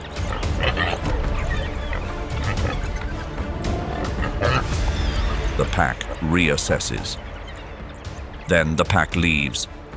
Because 1 injured member is a liability the whole group cannot carry. Bupe leads her young back to the burrow before sundown. Kafue's nights belong to the leopard. And the leopard, unlike the cheetah or the wild dogs, never announces itself before it arrives.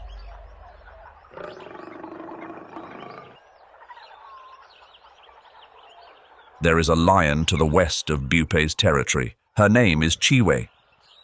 Chiwe is raising 2 cubs.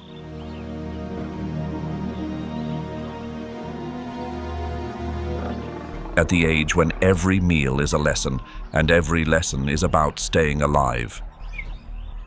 October is the hardest month, and her cubs need to eat every 2 days to develop normally. Chiwe does not dig burrows. This is not a natural lion skill. But she has learned it through failure, through hunger, through watching her cubs grow weaker. 30 minutes, she digs uninterrupted in 38-degree heat. And when the tunnel narrows until the warthog inside has no room to turn, the outcome is no longer in doubt. Chiwe has a meal. Her cubs are fed. The leopard does not dig. It does not chase. It sits and waits. One of Bupe's young, out of her sightline for 3 seconds. 3 seconds is enough.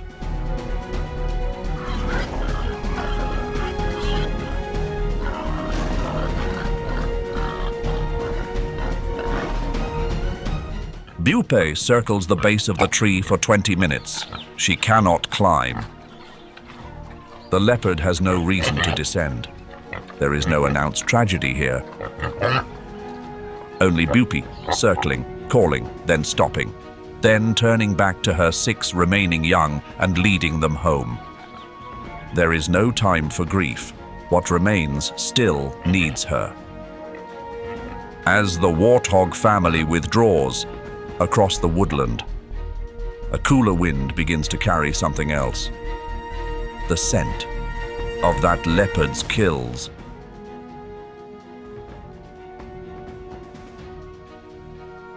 A last chance to feed 5 pups fading from hunger. After the failure against Kasongo, the pack has no other option. The strategy shifts from hunters to thieves. The leopard drops to the ground to defend its meal. The pack's led male loses nerve and backs away. But the alpha female does not.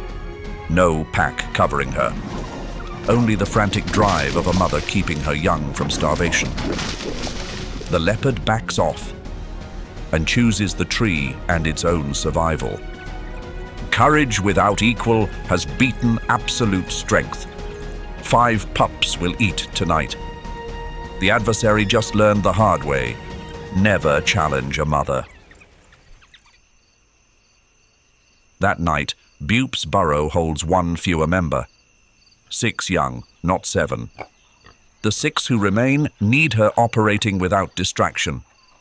Not held back by what has already happened, only focused on what is coming. And what is coming is approaching from the west, where Chiwe and her 2 cubs are preparing for the next lesson.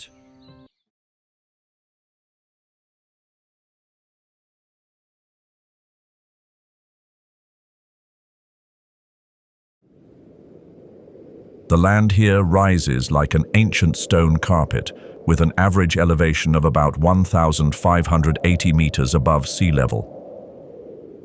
From the snow-covered peaks of the Altai Mountains in the west, where Mount Kuiten reaches as high as 4,374 meters, to the winding valleys of the central Khangai Mountains and the wind-swept plains of the eastern Mongolian steppe, each region feels like its own distinct world.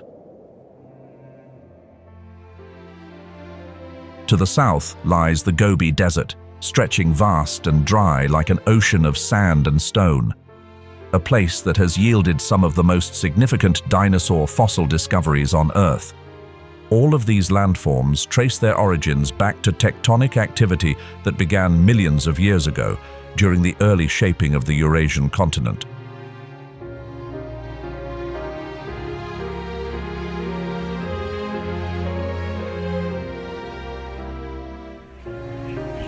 Mongolia lies within the Central Asian orogenic belt, a region formed through the collision of multiple tectonic plates over hundreds of millions of years. Around 410 million years ago, this area was once an ancient ocean, which later closed and gave rise to mountain ranges, suture zones, and inland volcanic activity. Sites like Nemegt and Ulanush in the Gobi Desert preserve dinosaur fossils that tell the story of this rich and dynamic geological history. Since the 13th century, the Mongol Empire under Genghis Khan stood as the largest contiguous land empire in world history, ushering in an unprecedented era of trade and exchange between Asia and Europe. Following periods under Qing rule and Soviet influence, Mongolia transitioned to democracy in 1990 and began a revival of its traditional identity. The native religion is shamanism, which was later joined by Tibetan Buddhism as the state religion starting in the 16th century. As of 2023, about 87% of the population practices Buddhism, while the rest follow Islam, Christianity, and various traditional beliefs. Nomadic culture, deeply intertwined with nature, is expressed through the Gier, the Nadam festival, the long song known as Urtien Du, the horsehead fiddle called Morin Kur, and rituals that offer blessings for the land, water, and livestock. These values live on in every journey, every song, and every prayer, like a thread that binds people, nature, and the Creator together. Mongolia is considered one of the countries with the most extreme weather on the planet. Winters are long and bitterly cold, with temperatures in some areas dropping as low as -40 degrees Celsius. Summers are short, but filled with bright sunshine, with temperatures reaching up to 25 degrees Celsius. However, rainfall is scarce, ranging from 350 millimeters per year in the north to less than 100 millimeters in the Gobi region, leaving much of the country in a semi-arid state. Mongolia is currently home to more than 139 species of mammals, including some of the rarest on the planet. Across its vast skies soar over 440 species of birds, from waterfowl gliding over the Mongol Dagur wetlands to raptors circling high above the sun-scorched plateaus. Alongside them grow more than 5,600 species of plants, most of which are remarkably resilient to both drought and freezing cold.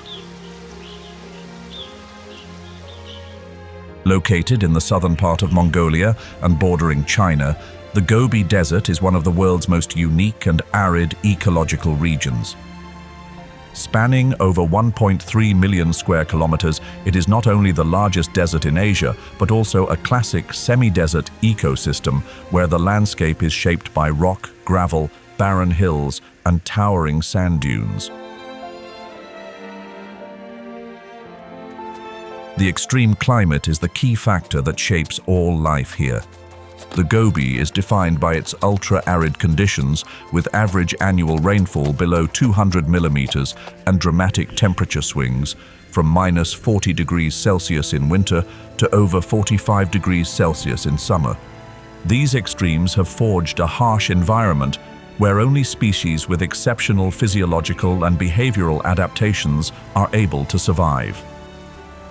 The Gobi Desert is not only preserved as a global natural heritage site, but also stands as a dream destination for those drawn to desert exploration, ancient geology, dinosaur fossils, and indigenous cultural heritage.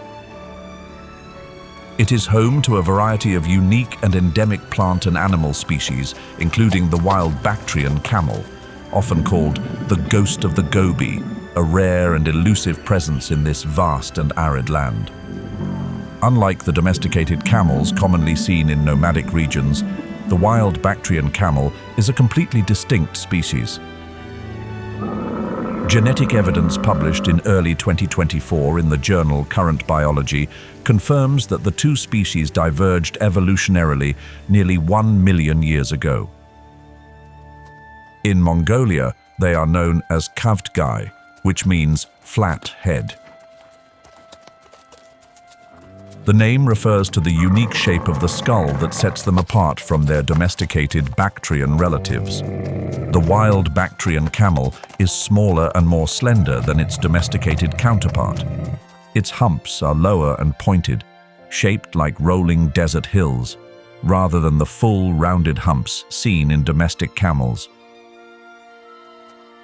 With long, lean, yet sturdy legs, it moves gracefully across rugged terrain and vast, sun-scorched deserts where shade is scarce.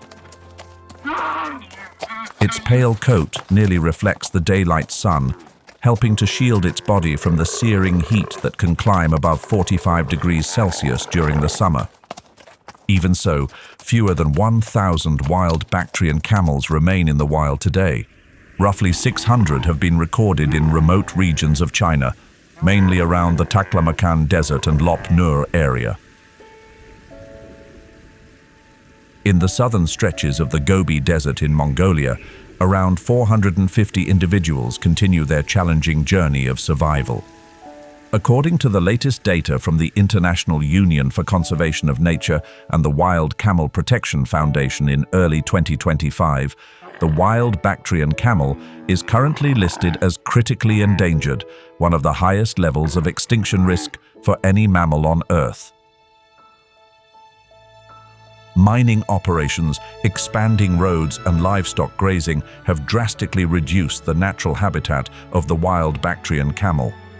Food and freshwater sources are now heavily shared with domestic sheep, goats, and camels. More critically, interbreeding with domesticated camels has severely weakened the pure gene pool, posing a serious threat to the species' survival even as some individuals remain in the wild. Increasingly frequent Dzud winters, driven by climate change, have made it even harder for many to make it through the season. In recent years, winter survival rates in remote areas of the Gobi Desert have dropped by nearly 20% compared to the 2010 to 2020 period, according to a 2025 report from the Mongolia Academy of Sciences. To survive, the wild Bactrian camel has evolved to thrive in extreme climates. In winter, temperatures regularly plunge to minus 40 degrees Celsius. Snow can pile so deep that it buries the dry grass beneath. forcing the herd to scrape the ground with their feet through icy winds just to uncover food. Instead of seeking out scarce water sources, they eat snow to stay hydrated, made possible by an astonishingly efficient heat exchange system within their bodies. In summer, the sun scorches the land, with temperatures on some days soaring past 45 degrees Celsius. Under such intense conditions, the wild Bactrian camel can go without water for weeks. When it finally finds a water source, it can drink up to 57 liters in a single sitting, almost as if storing an entire season's worth of hydration within its body. No other member of the camel family can drink salty water without it affecting their health, quite like the wild Bactrian camel. In a land where fresh water is almost non-existent year-round, this ability is a gift that only the Creator could have bestowed in such a miraculous way. They often find natural sources of salty water, such as mineral springs and shallow salt lakes. The wild Bactrian camel has incredibly efficient kidneys and liver, capable of filtering out salt and reabsorbing water, allowing the body to stay hydrated even when drinking water saltier than the ocean. This very ability has enabled the wild Bactrian camel to survive through prolonged droughts.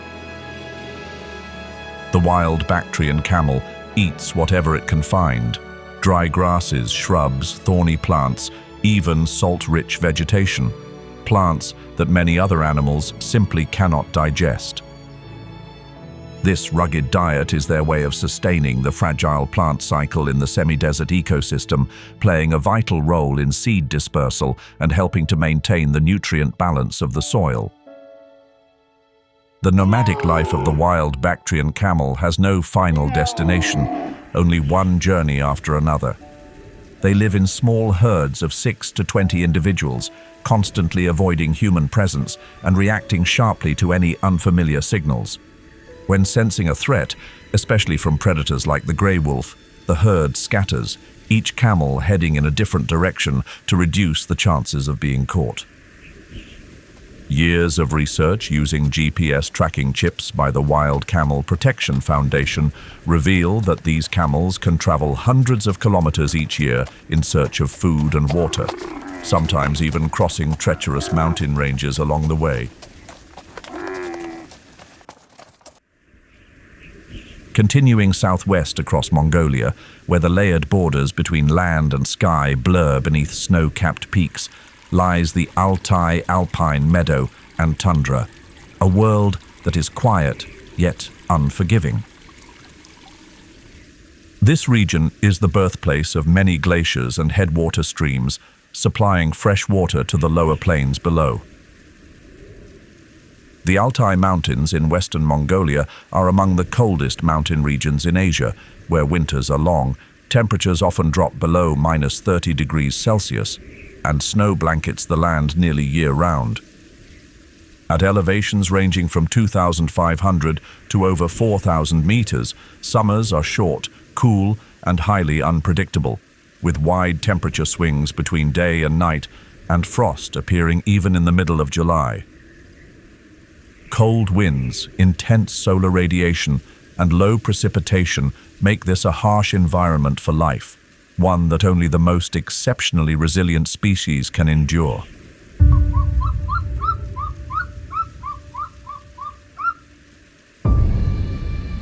Amid the icy peaks of the Altai Mountains, a solitary figure glides through the thin veil of high-altitude mist.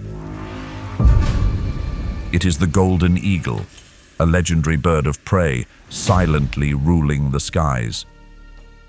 With a body length ranging from 70 to 100 centimeters and a weight of around 3.5 to 6.5 kilograms, the golden eagle is strikingly powerful, boasting a wingspan that can reach up to 2.3 meters. Its broad wings and strong chest muscles allow it to soar for hours on rare warm air currents rising between mountain ravines, almost without a single wing beat. A thick layer of feathers covers its entire body, including dense plumage on its legs that extends all the way to its talons. a signature trait that helps it stay warm through the relentless snowstorms at elevations above 3,000 meters. The golden eagle possesses eyes that rival high-performance optical lenses. Its vision is 4 to 5 times sharper than that of a human, capable of spotting a ground squirrel darting across a hillside from nearly 3 kilometers away. Perched high on rocky outcrops or soaring silently above, it pinpoints its prey with astonishing accuracy. Then dives in with a strike that can reach speeds of 240 to 320 kilometers per hour, the equivalent of a sports car at full throttle. The hunting tactics of the golden eagle are far from one-dimensional.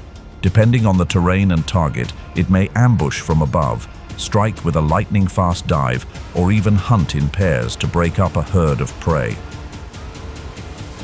This adaptability allows it to tap into a wide range of food sources. During the harsh winter months, when live prey becomes scarce, it readily shifts to scavenging, an essential strategy for conserving energy during the most resource-limited time of year. With a natural lifespan that can exceed 30 years, the golden eagle remains a steadfast presence in the high mountain ecosystem. In Mongolia's nomadic tradition, the image of the eagle is deeply tied to strength, freedom, and the profound bond between humans and nature. In the frigid Altai Mountains, Kazakh communities continue the ancient practice of hunting with golden eagles, birds of prey trained to catch foxes, hares, and lynxes. Female golden eagles, known for their power and agility, are raised from a young age and form a close, trusting relationship with their human hunters. Each year, the Golden Eagle Festival in Bayan-Ulgi brings together around 70 hunters to compete in skill-based events, drawing large crowds of visitors. The competitions, ranging from calling eagles from a distance and simulated hunts to demonstrations of handling techniques, are performed with thrilling precision before thousands of locals and international guests. Today, there are about 400 Berkutchi, falconers that hunt with eagles, still practicing this ancient tradition, keeping it alive and thriving in the modern world.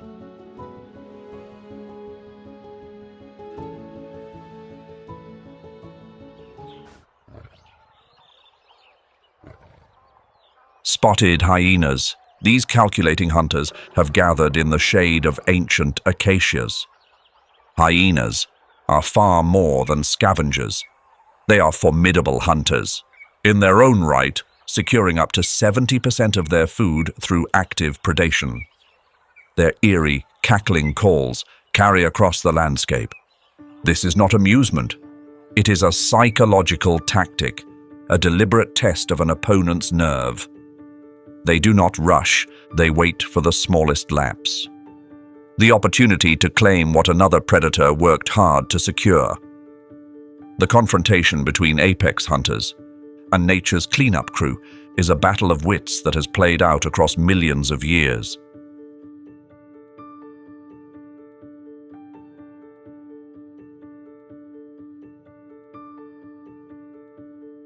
While the lion rules through fear, other giants rule through memory and ancient intelligence.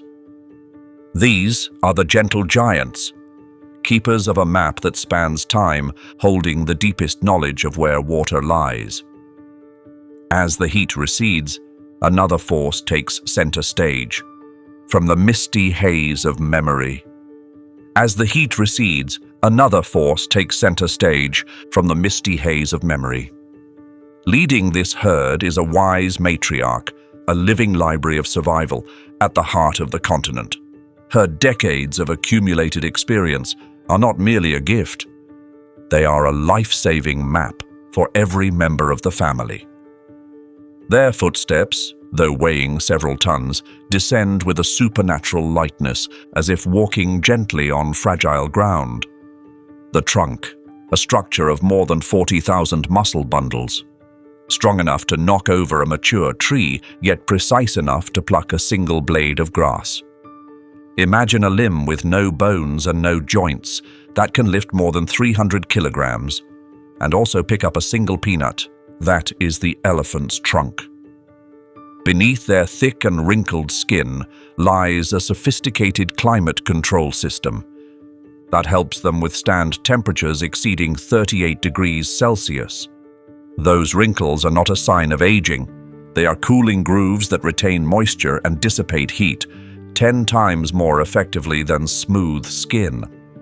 Elephants communicate not only through the gentle touch of the trunk, but through infrasonic rumbles below the threshold of human hearing, whispers carried by the earth itself. These deep calls travel up to 10 kilometers across the ground. Other elephant herds listen to these vibrations through the sensitive pads of their feet. Just as humans read messages with their eyes, elephants read signals through their bones.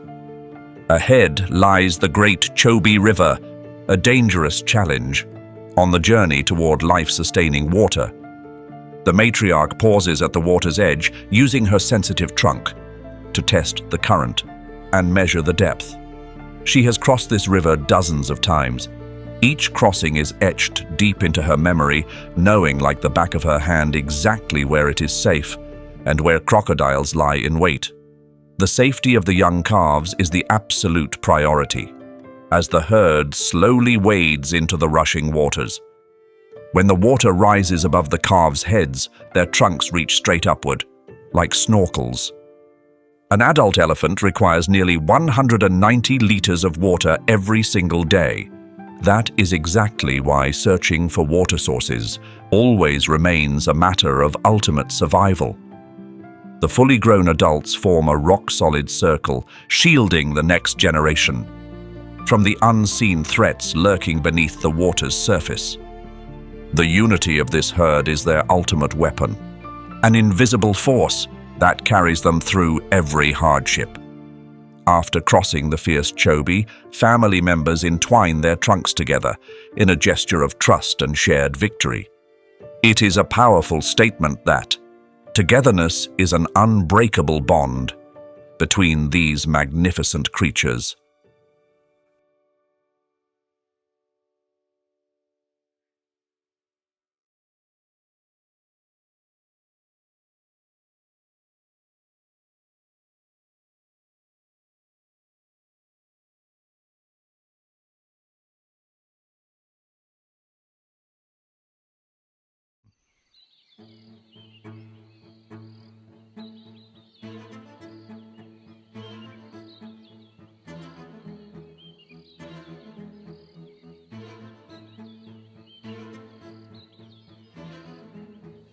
Cheetah has brought her cubs back to the pride. The young will now learn to hunt alongside their older relatives.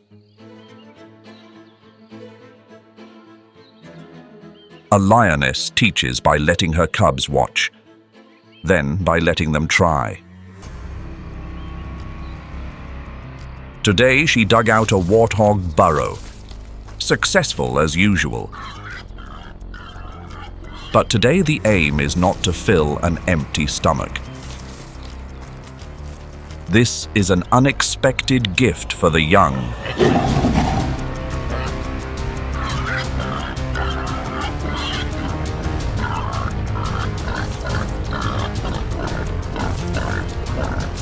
The warthog is released among the playing cubs.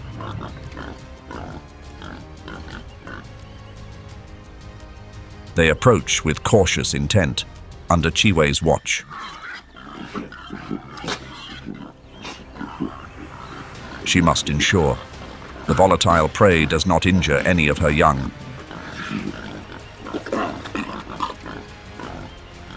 The cubs are clumsy. The prey nearly escapes. But it will not escape while two mothers are here. The cubs watch carefully how Cheetah cuts off the angle, how she ends it. She repeats the lesson several times until the young know it by heart.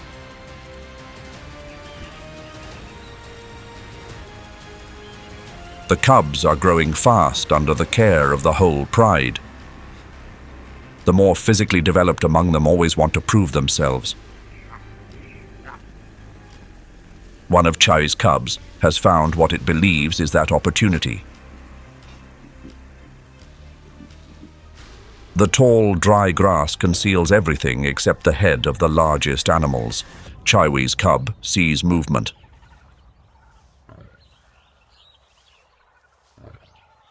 The size suggests prey, but it does not recognize that this is a fully grown adult male warthog. Not a piglet, not a female, but the oldest boar in this territory. The cub approaches. Kasongo stops. He has identified the predator, and he has also identified the inexperience of an amateur. Kasongo turns to face it. Chiwi's cub stops for the first time. What it sees does not match the memory of the warthog in its mother's burrow. The animal in front of it is heavier. It is not retreating. It is not looking for a way out.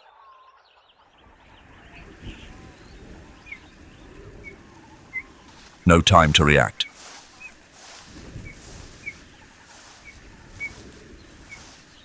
The grass is too tall. The young hunter has no idea it is the one being driven back. One strike could end it, and at any moment.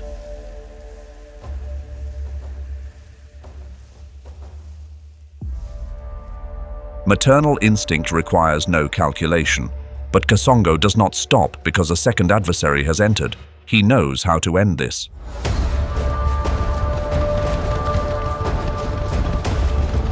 The gap opens. The large prey does not look back.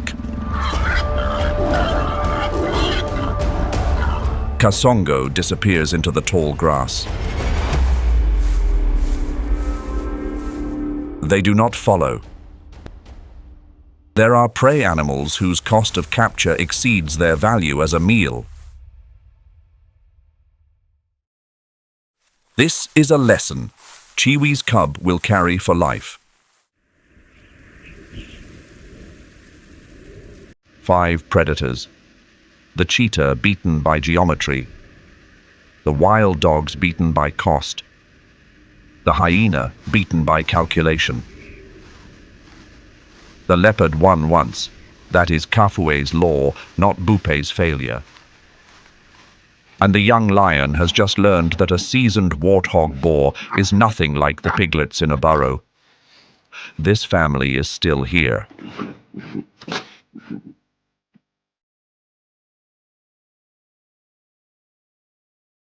Kafue's evenings are the color of dry grass and red dust.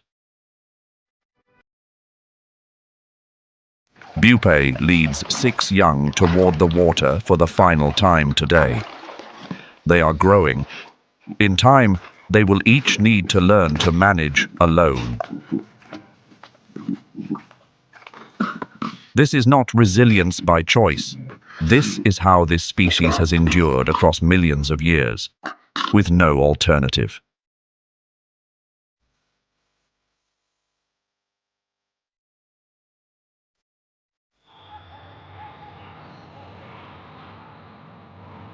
The impala are still there, heads up after every sip.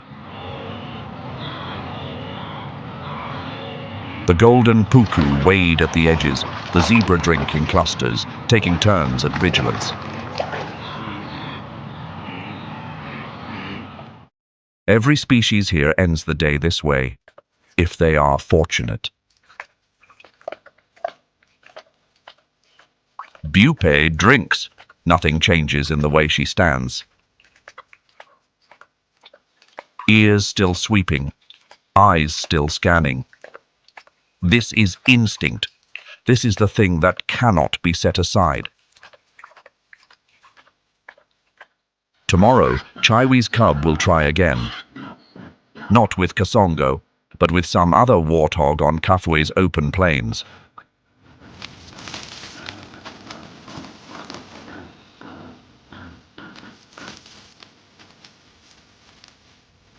Further away, in the tall grass along the dried watercourse, another contest is playing out in absolute silence.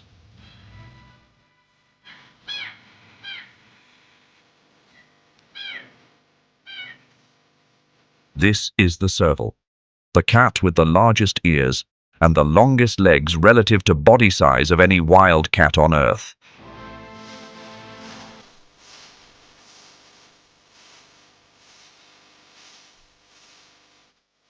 Three times the size of a domestic cat, but too small to threaten anyone in Kafue. Here, she is a mother alone. She must manage entirely by herself to feed two 4-month-old kittens hidden in the undergrowth. If she returns empty-handed today, they will face starvation.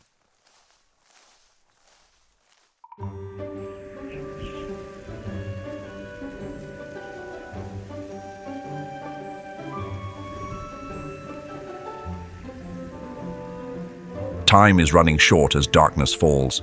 The little one's favorite meal is field mice.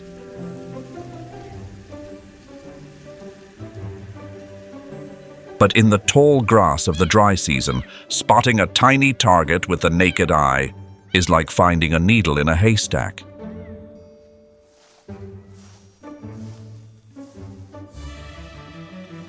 Evolution did not give the serval the lion's muscle or the cheetah's speed.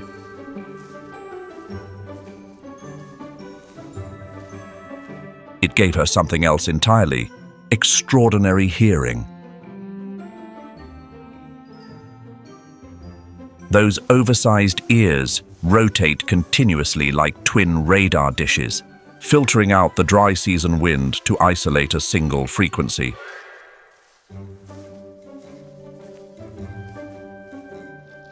The micro footsteps of a rodent beneath the leaf litter.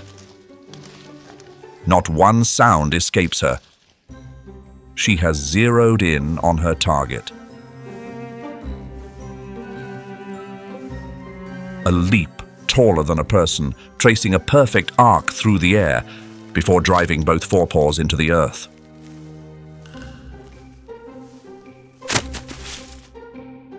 A miss, the prey escapes. But a mother does not have the privilege of giving up. She rises again, begins the patient stalk again, hunger gnawing beneath every movement, until the claws find their mark. That's one down, but she still has her hands full with a dozen more mice to catch to feed her hungry litter. Between the thunderous battles of Kafue's apex species, this unnamed mother's quiet contest plays out every night. Every species has its own fight. Kafue is wide enough for all of them. Pupe enters last, head facing out, tusks facing out. The burrow closes in the only way she knows. Her young are inside. Warthog accounts for roughly 10 to 15% of a lion's diet in Kafue. Without the warthog, the lion loses its most reliable dry season protein source.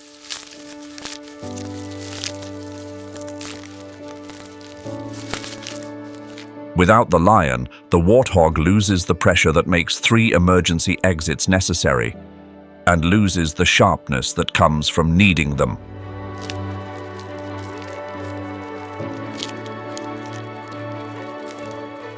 This is what an ecosystem cannot teach in words. Predator and prey are not enemies. They are the conditions for one another's existence.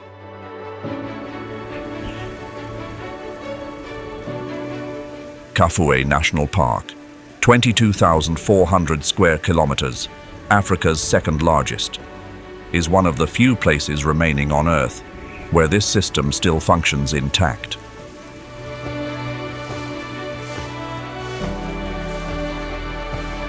The warthog can still be a warthog here.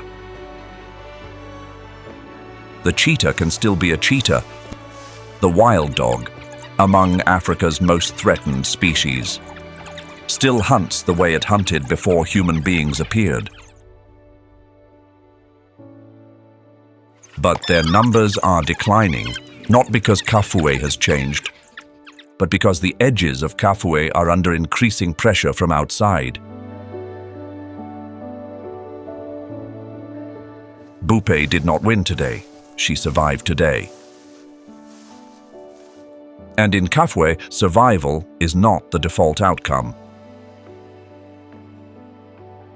It is the result of every correct decision. Checking the exits, reading the baboon, knowing when to charge and when to withdraw. Nature is not cruel. Nature simply continues. And within that continuation, every species carries its own share of the weight, not by choice, but simply by still being here. This burrow entrance is where the story began. A cheetah looked into the darkness and decided today was not its day. This burrow entrance is also where the story ends. Bupe inside, facing out as she has every night for 8 years. Which moment surprised you most today? The cheetah that backed away at the entrance, the wild dogs that turned and left after one tusk wound, or Kasongo charging directly into a lion to buy just enough space to disappear? Leave your answer below. And if you want more on the families that endure in a world where no rule favors the weak, subscribe so you don't miss it. For now, stay with us. The predators and the survival journeys of the giants are waiting.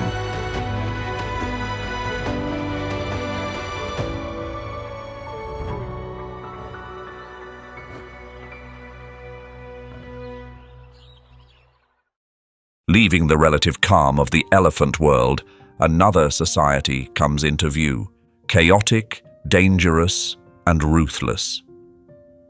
Baboons, the sharp-minded inhabitants of the rocky outcrops, operate the most complex and merciless political system on the plains. If elephants are aristocracy, baboons are a parliament, where every seat of power carries a price. Rank here is never permanent. It must be seized and defended through strength and audacity. The dominant male moves with complete authority, carrying dagger-length canines that warn off any thought of rebellion. With dozens of distinct calls, they have constructed a sophisticated language. Every bark, every scream carries a specific message. But safety in their world is always temporary.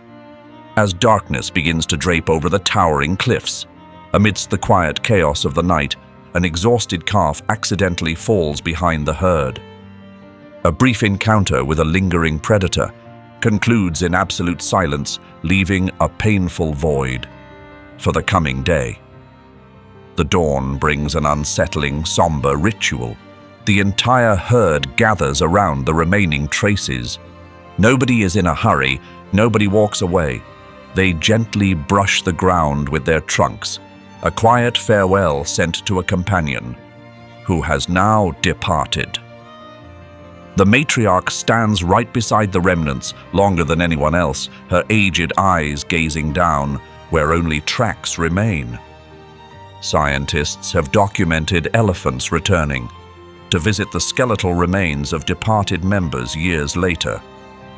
A behavior that science has yet to fully understand. This profound loss will eventually be eased by the arrival of a new life, a joy shared by the whole family. Curious little trunks explore a brand new world, learning the language of gentleness and strength under the care of a watchful guardian. Every single touch is a lesson. Every vibration is a lasting memory. When a pack of hyenas appears with hungry stares, the mother unleashes a thunderous warning roar that rips through the air. The herd quickly forms a living fortress, an impenetrable wall, sheltering the smallest member.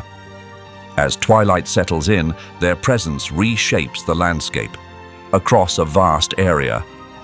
By knocking down woody trees and clearing paths for fresh grass to grow, They are truly the engineers of the ecosystem, keeping the heart of this entire land beating. But even these giants are never completely out of the woods. An unfamiliar scent drifts on the wind, a signal to move rather than a sign of safety. And the dark belongs to a creature that nobody wishes to encounter. High on the steep cliff face, baboon society is facing its own brutal trial. In the dark, a young baboon clings tightly to its mother's back, anxious eyes scanning the shifting shadows. A leopard sits concealed amidst the foliage. Its amber eyes glow like two burning coals, locking onto an exposed target.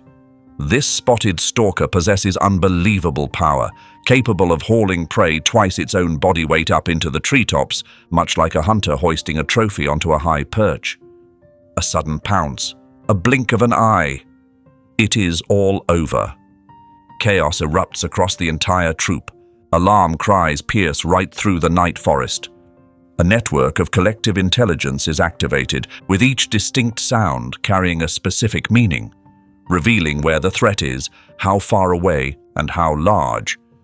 The leopard carries its prize to the highest branch, moving safely out of harm's way from any lurking hyena or lion.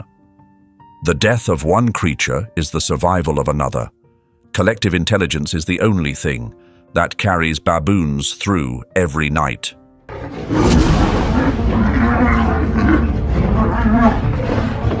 South Luangwa, in the arid dry season.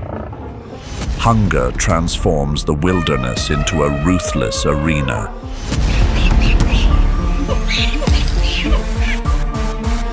The lion dominates with extraordinary strength.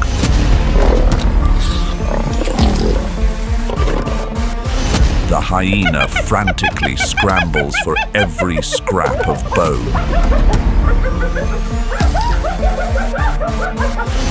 The leopard silently lies in wait from the dark canopy. Who is the ultimate ruler? Leave your choice and join us to discover.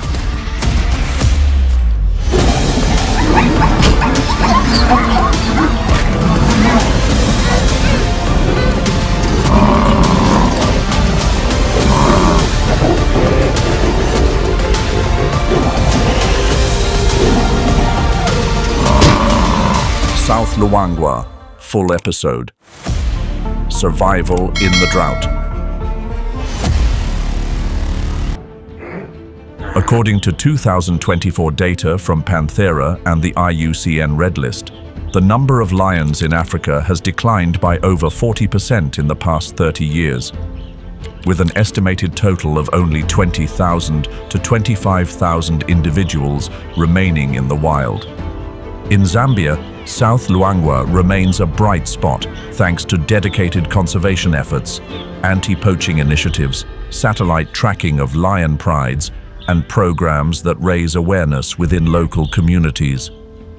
Some well-known prides in central Luangwa, like the Big Pride, once numbering over 30 individuals, have since split into smaller groups, now scattered across areas like Mwamba and Nsefu, continuing to write their own stories across the grasslands and red soil of this remarkable valley.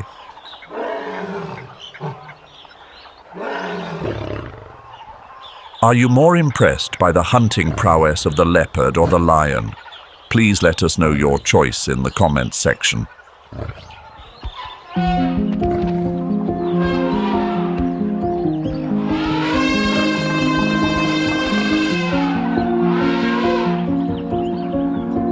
Following the quiet footsteps of the lion, the ruler of the scorched plains, the towering silhouettes of African elephants emerge along the Luangwa River's floodplains.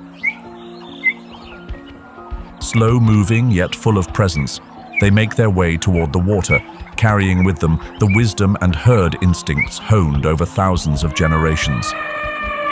Adult males can weigh up to 6,350 kilograms and stand over 4 meters tall at the shoulder, nearly as high as a 2-story house. This immense size is not only an advantage, but also a challenge during the dry season. when food and water become scarce. Their ears, large like kites and lined with dense networks of blood vessels, act as natural radiators, helping their massive bodies release heat under the valley's intense sun. In central Luangwa, where temperatures can soar above 40 degrees Celsius during the peak of the dry season, this ability to regulate body temperature is a vital key to survival.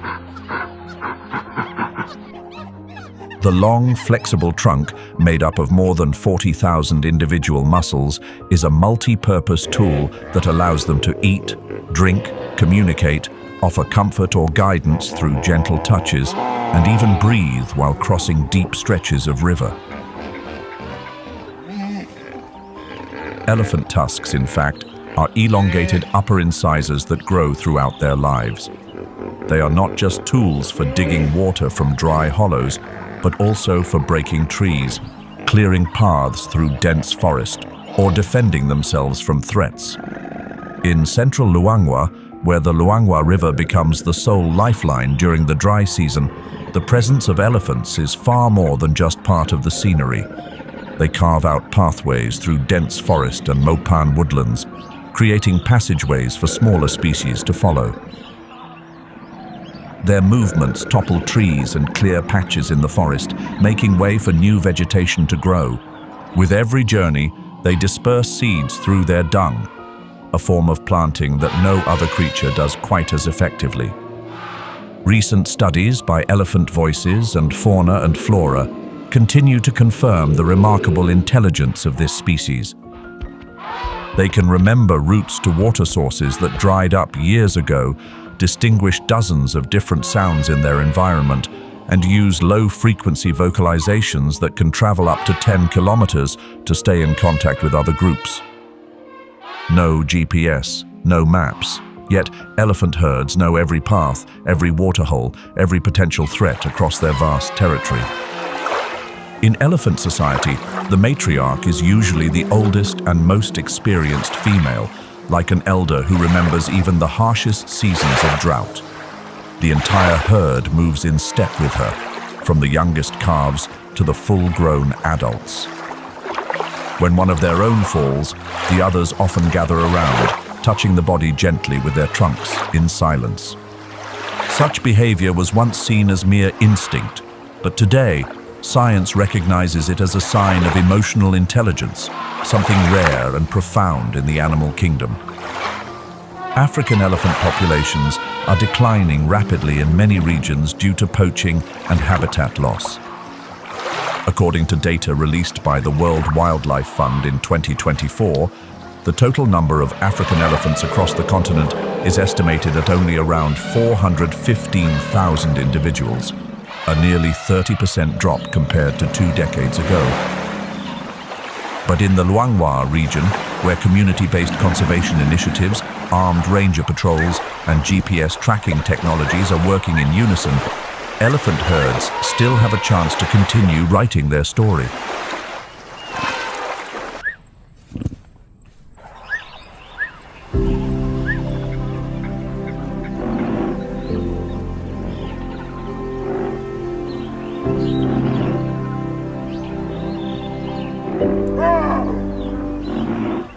From the scattered rocky outcrops around the mopan woodlands, a sound rings out, loud and decisive, breaking the silence of early morning.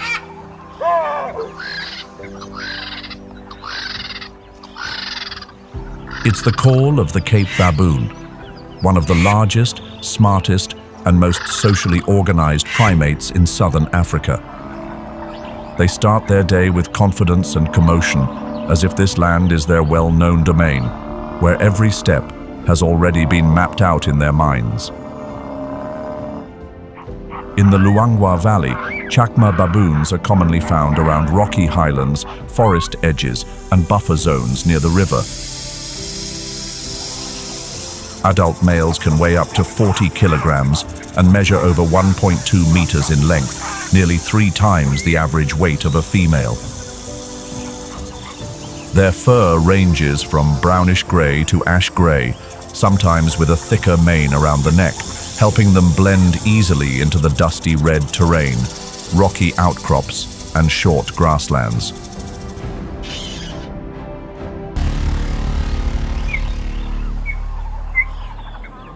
In 1972, South Luangwa officially became a national park located in Eastern Province, in the eastern part of Zambia, near the borders with Malawi and Mozambique. This national park spans over 9,050 square kilometers, stretching between the slopes of the Muchinga Escarpment and the ever-winding Luangwa River.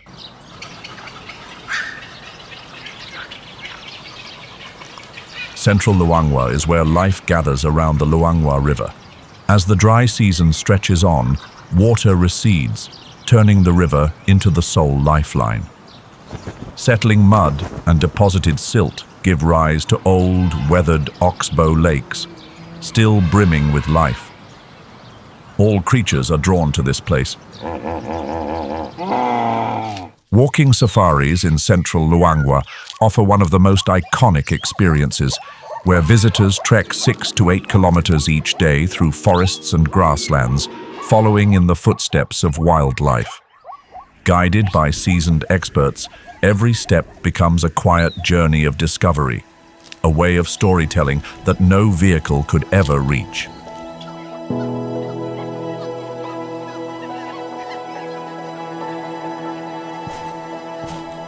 As sunset falls over central Luangwa, the silent crown is passed to the leopard.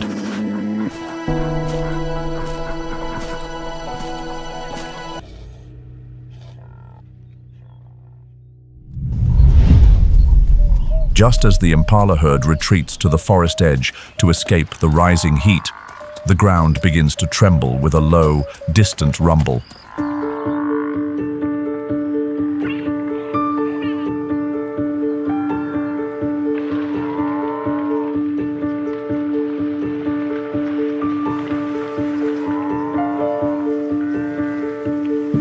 It's the synchronized footsteps of hundreds of Cape buffalo, moving with the order and presence of an ancient army, silently patrolling the boundary between forest and river.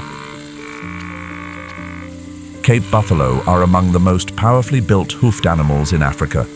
Adult males can weigh up to 950 kilograms and stand nearly 1.7 meters tall at the shoulder, with wide, curved horns and a thick, hardened forehead shield known as the boss, both a tool for defense and a symbol of dominance within the herd. Cape buffalo are never alone. They live in large herds, sometimes numbering in the thousands. Within the herd, social structure is organized into smaller units, family groups led by females, while males typically form bachelor groups, only rejoining the main herd during the breeding season. Ecologists have even documented a behavior known as collective voting when the herd decides which direction to move. Each female stands up and faces a specific direction, and the majority ultimately determines the day's route, an instinctive form of animal democracy.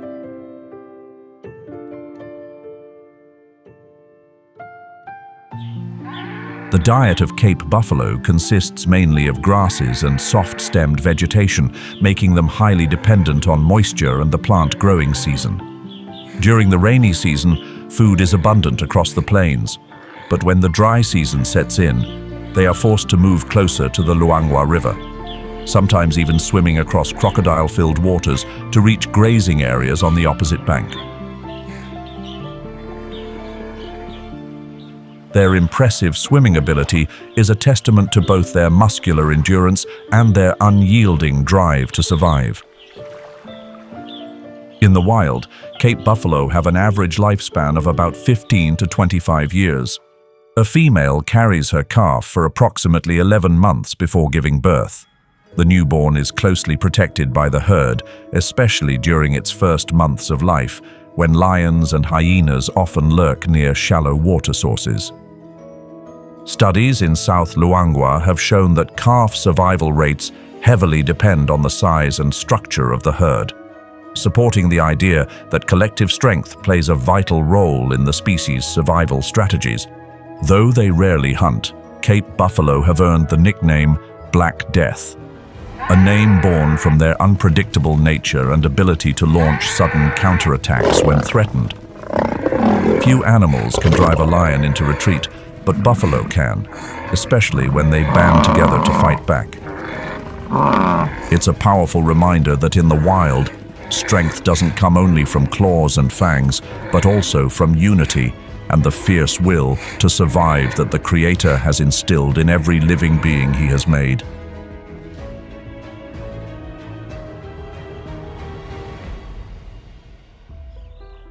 Every kingdom has a king, and its fate is bound to him. On the lion side are three brothers just out of cubhood, without a single foot of land to their name. Sango, the strongest of the three, is the one who leads. But for a young lion coalition, winning territory is one thing. Holding it is another. Lasting a few seasons is what decides whether they live or die. Because males who lose their territory rarely last long.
On the other side, in the cliffs of the Rift Valley, Taji, king of an Anubis baboon troop. The weapon of a baboon king. A social order tight enough that the young, the old, and even the rival for the throne each have a place. It is something stronger than any individual. Even a lion.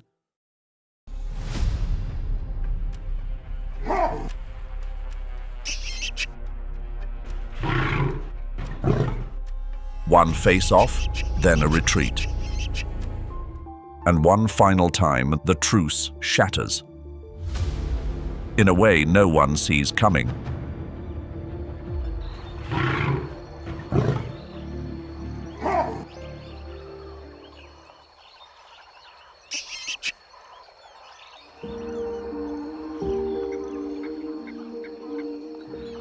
The two kingdoms collide over the same thing: water. The Mara is the only river that flows all year round.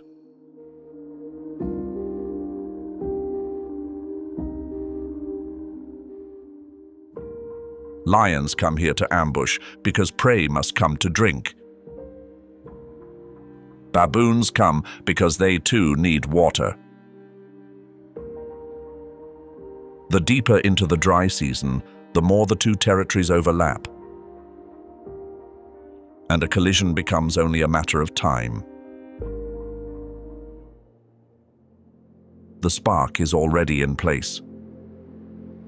A lioness with young is always tense and quicker to attack than usual.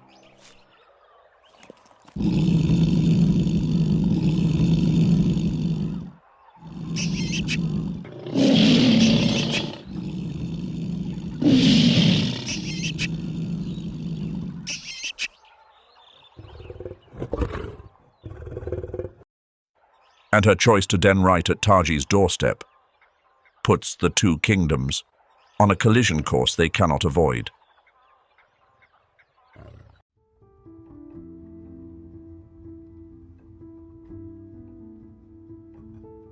a baboon troop runs like a small state. That watch system lets a species with no long fangs or sharp claws survive. Among predators, many times its strength. Hierarchy, law, and a memory spanning generations are this kingdom's greatest assets.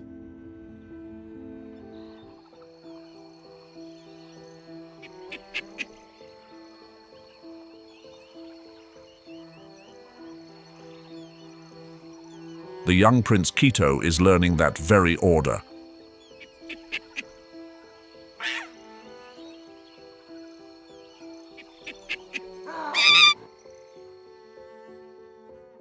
Among baboons, knowing your rank in the troop matters no less than strength. Beside him, the old male Hakima holds a quiet power. In this species, age and social ties create influence, and a respected old male can diffuse a conflict by his presence alone. It is one of the savannah's most cunning alliances. Baboons sit high and have sharp eyes. Impala have the keenest sense of smell and hearing. Almost no predator can close in without one of the two species catching it. Impala even read the baboon's calls, telling a squabble apart from a true alarm, so they only waste energy fleeing when the danger is real.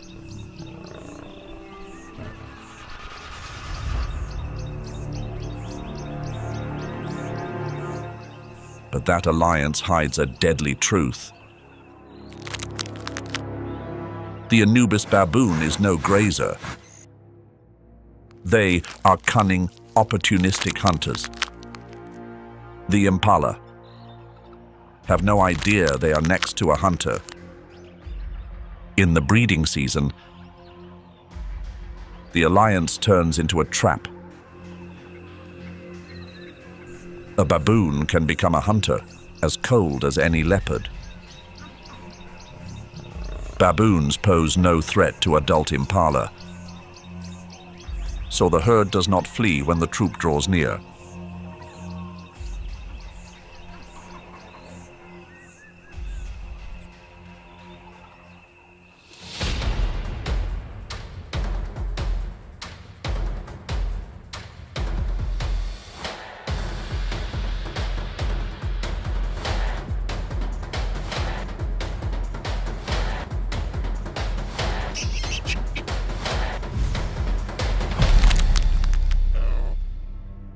The same alliance, a shield to the grown, a death trap to the young. Taji's kingdom is truly to be feared. The intelligence that lets them drive off lions also makes them cold-blooded hunters. That is why every species around here stays alive by a trick of its own.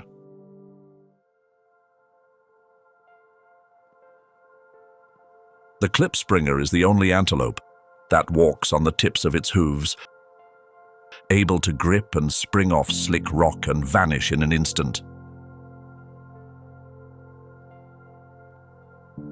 One land, many ways to survive, each a different answer to the same threat.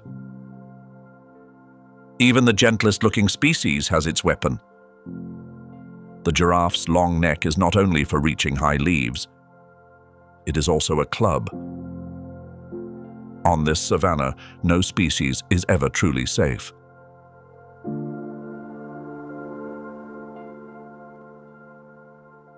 For Sango, Ledama, and Kuni, the dry season is a test of survival. Along the same river, a third power reigns, without ever needing to patrol. Cold-blooded, the crocodile must bask to store energy. But its strike is the most powerful bite ever measured on any living animal.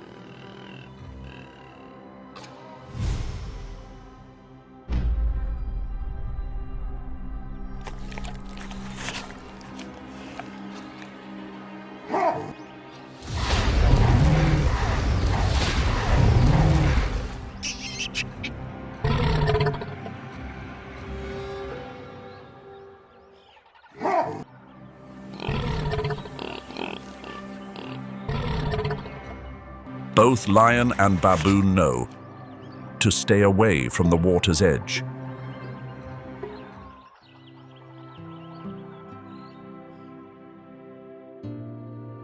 Then one midday, the last distance between the two kingdoms disappears.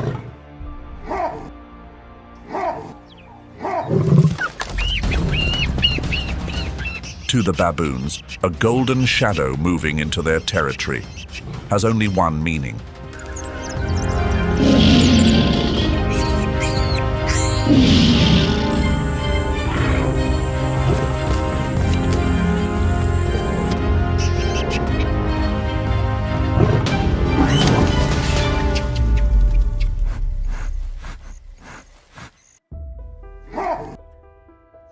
A male baboon's fangs run nearly 5 centimeters, a match for the lion's own. One infected wound from a baboon's fang can be a death sentence.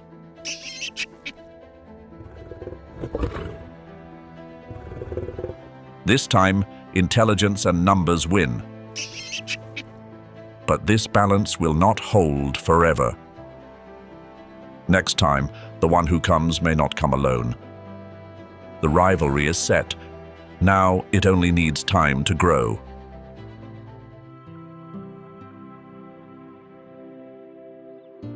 The dry season is the cruelest enemy of a coalition with no territory. With prey scarce, every empty-handed day is a day they grow weaker. And a weak coalition is one about to be driven out. Time here sides with whoever already holds the land, shadowing a big predator to pick up scraps. Is a survival strategy, trading risk for a meal it did not have to catch. In the kingdom of the strong, even the weak have a place, as long as they are patient enough and bold enough.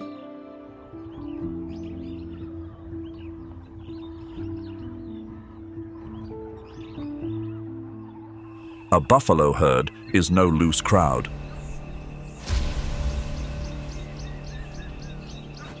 When one calls for help, the whole herd turns back into a wall of horns. This is the lesson that binds the two kingdoms together.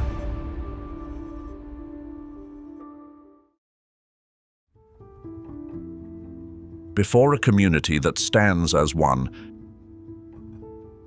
even the strongest must yield, whether it is one lion or a whole pride.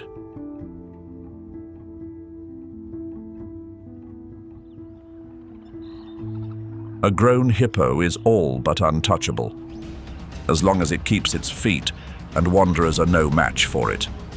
But the three brothers took away something worth more than a meal, knowing when to let go. A future king must choose his battles instead of throwing himself at everything out of hunger.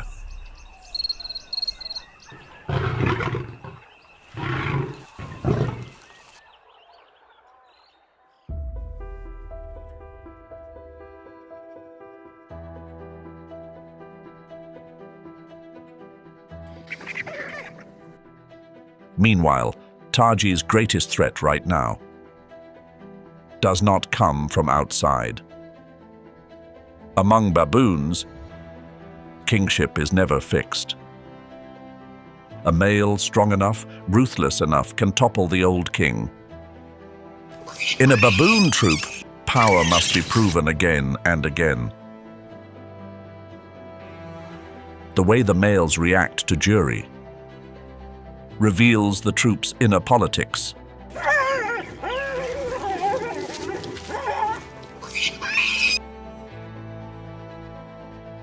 In a society under strain, even caring for the young becomes a tactic of survival. Taji knows he must settle with jury sooner or later. A king must guard not only the enemy beyond his borders, but the one who wants his place.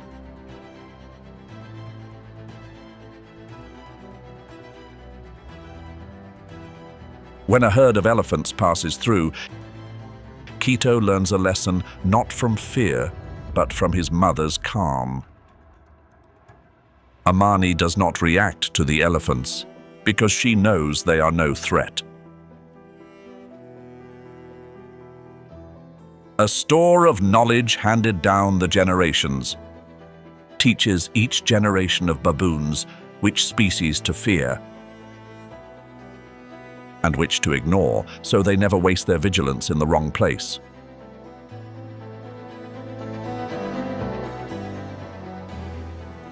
Subira, a female leopard, has no troop and no coalition. Her weapons are solitude and surprise. For a lone hunter, keeping a meal is as hard as winning it.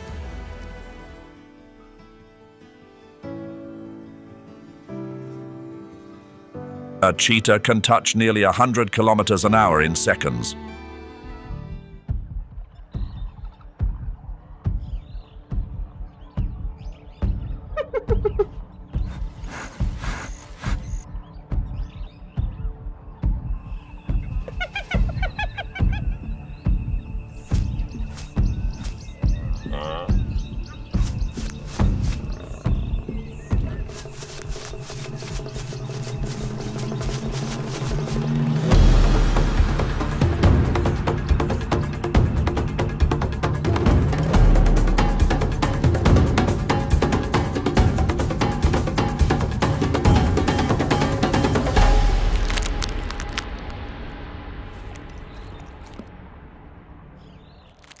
But the very body built for that speed is its Achilles heel. A small injury is enough to rob them of the one thing that keeps them alive.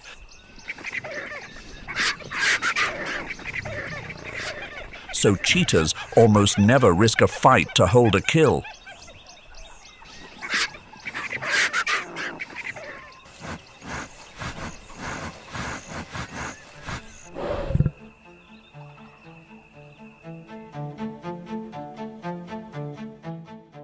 At the soda lakes of the Rift Valley, a few baboon troops have developed a hunting technique, targeting the young and the weak at the edge of the flock.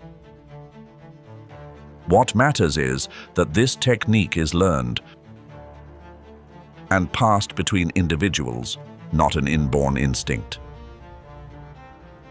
Each baboon troop holds something close to a culture of its own. And it is exactly that ability to learn, remember, then teach that places them among the most formidable species. Taji's kingdom does not only defend itself, it knows how to hunt on every kind of ground, and that is why it can survive right beside the lions. Two kings, each with his own test. Sango must be strong enough to win a kingdom. Taji must be clever enough to hold one and ruthless enough to feed it. But the greatest test for both will not come from their own kind, but from the darkness, falling over the Rift Valley. For baboons, night is the most dangerous part of the day, because the dark belongs to the night hunters. Their inborn climbing skill, lets them use the sheer walls of a lava tube cave as a place to sleep, turning a disadvantage of the night world into an advantage. Waiting at the cave mouth is a clan of spotted hyenas. And this is no clumsy band of scavengers from the old myths.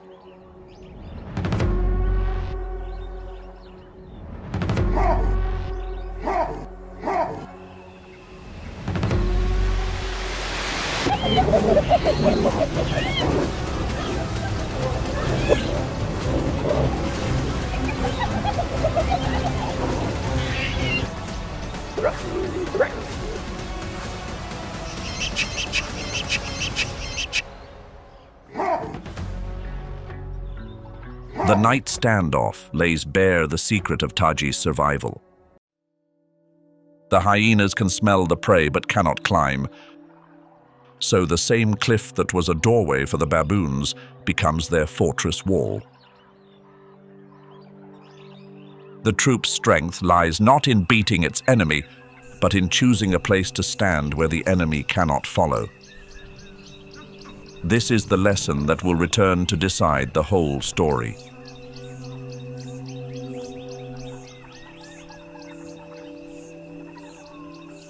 A night under siege still leaves its price.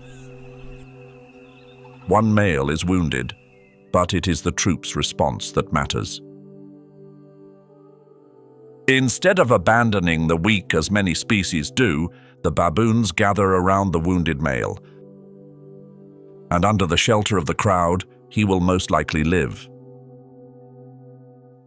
This is Taji's true weapon, a community.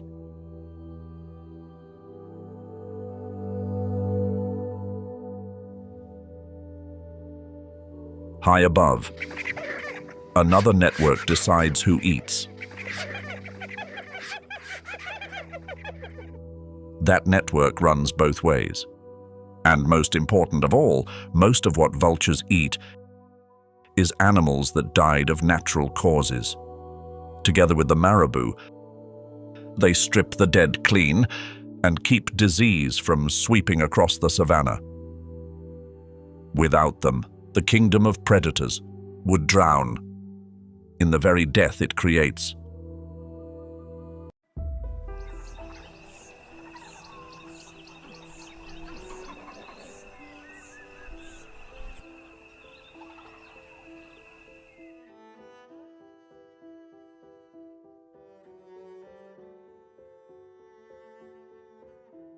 The question of who wins in the kingdom of predators cannot be answered by longer fangs or a stronger pounce.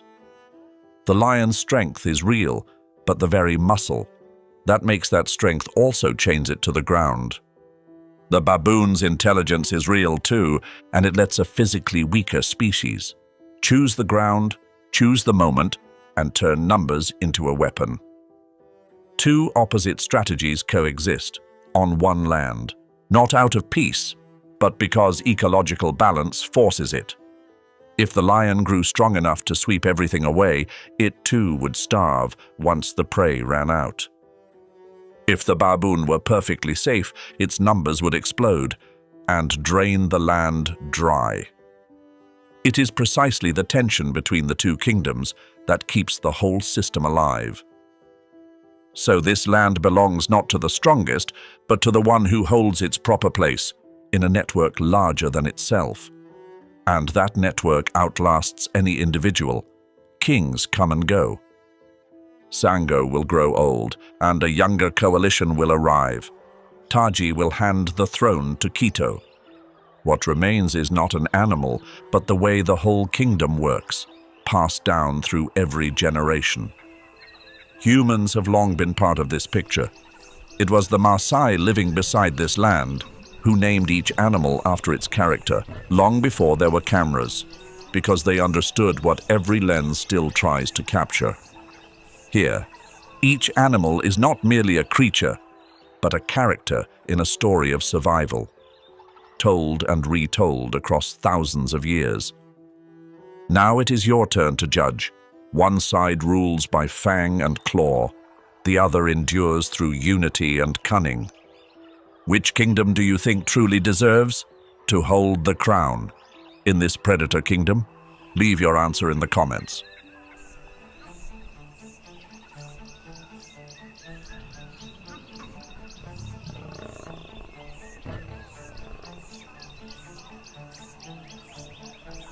By next season, the same balance is raised again, on the same land.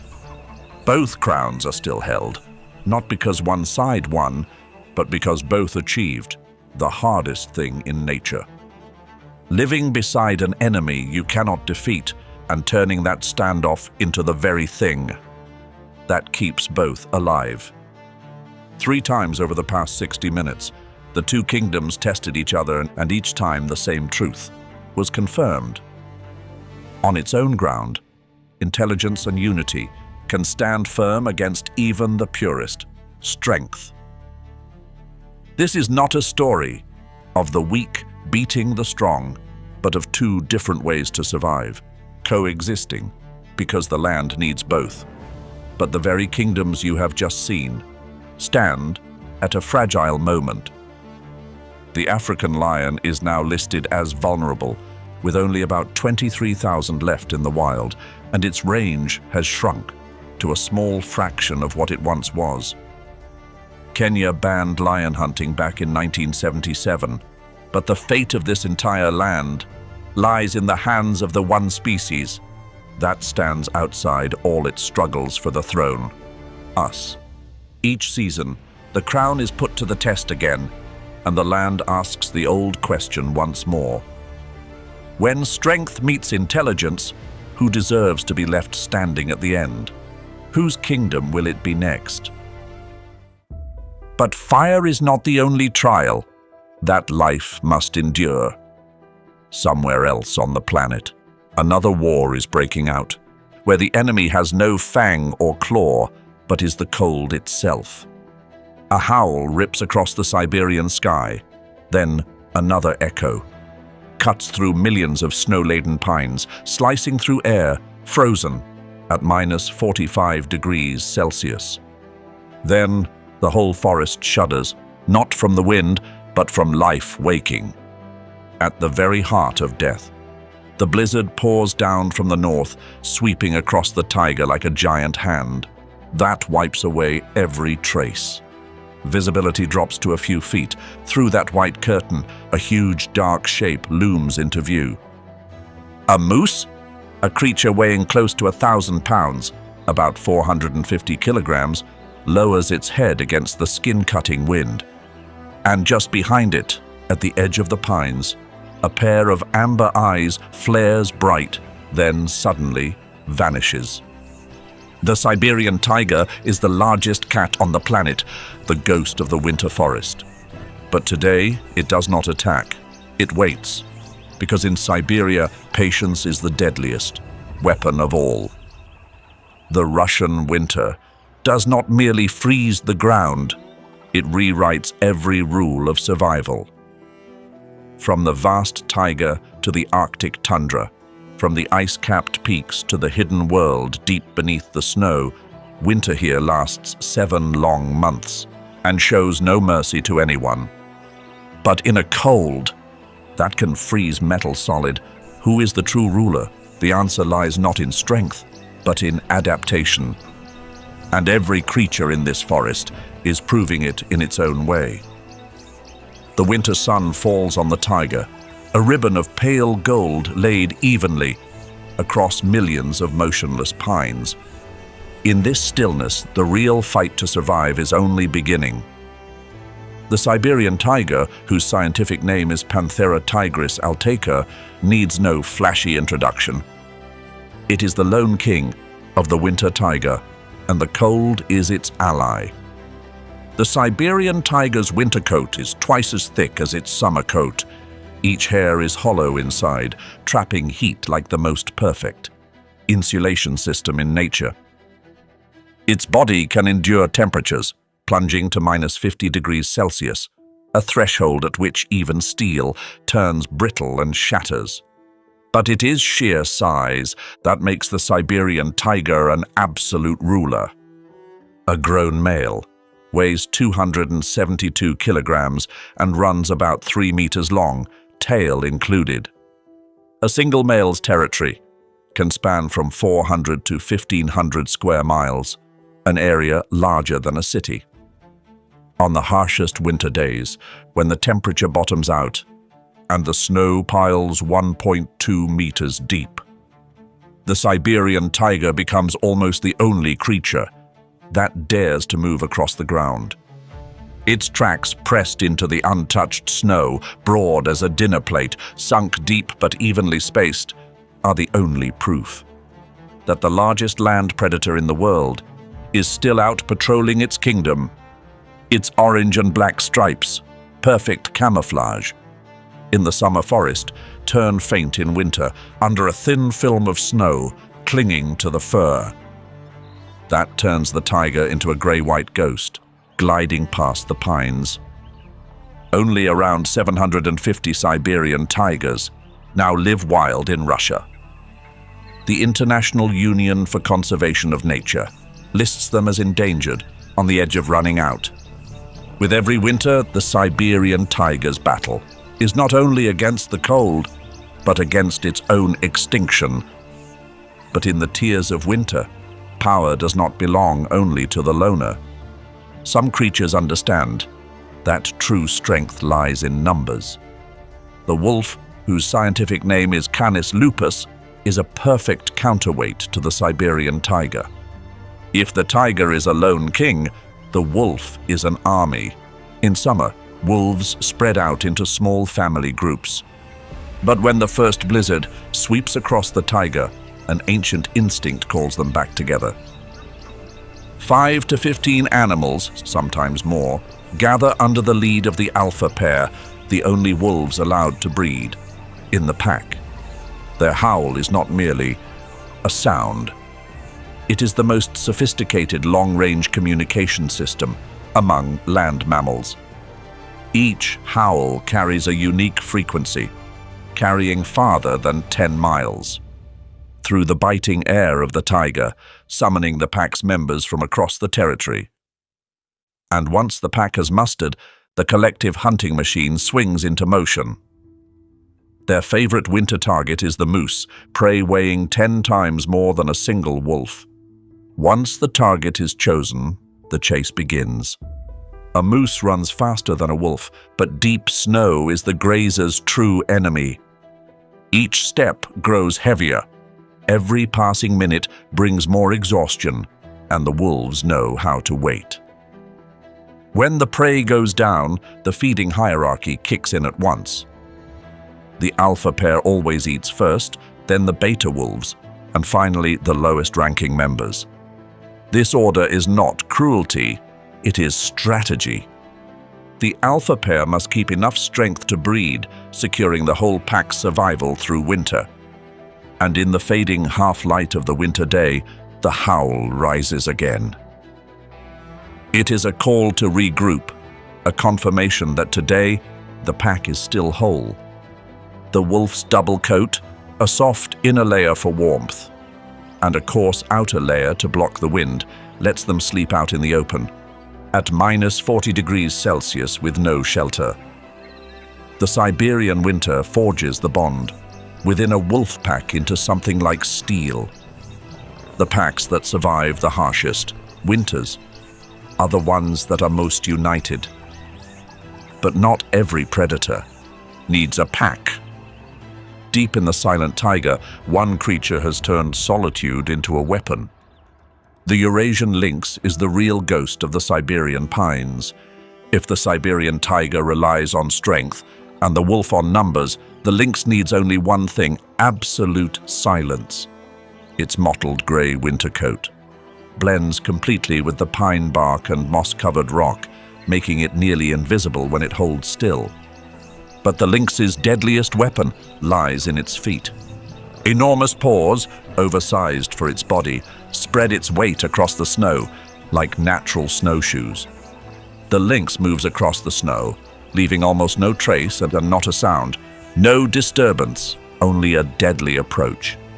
In winter, when food is scarce and energy must be conserved, the lynx shifts into active patrol. It moves constantly across a territory that can stretch to 1,000 square miles. Today's prey is a grouse, a bird scratching through the snow for fresh shoots.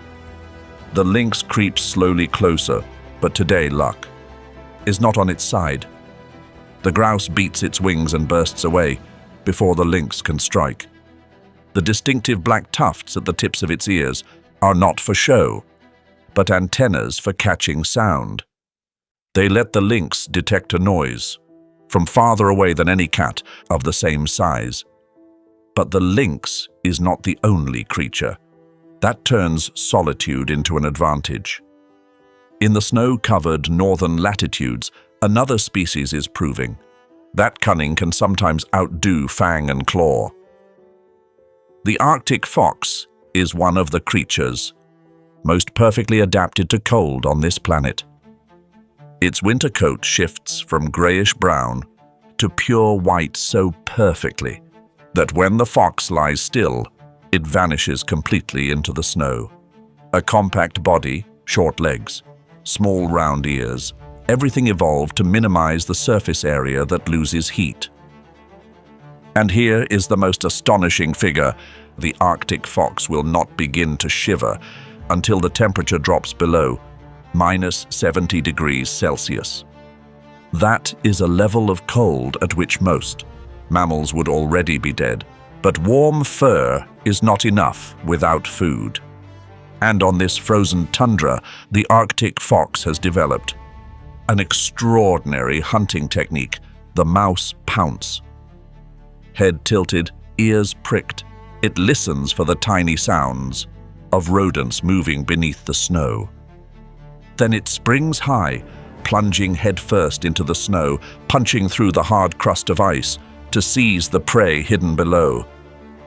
It buries the leftovers in shallow caches under the snow, a reserve for the blizzard days when going out becomes impossible.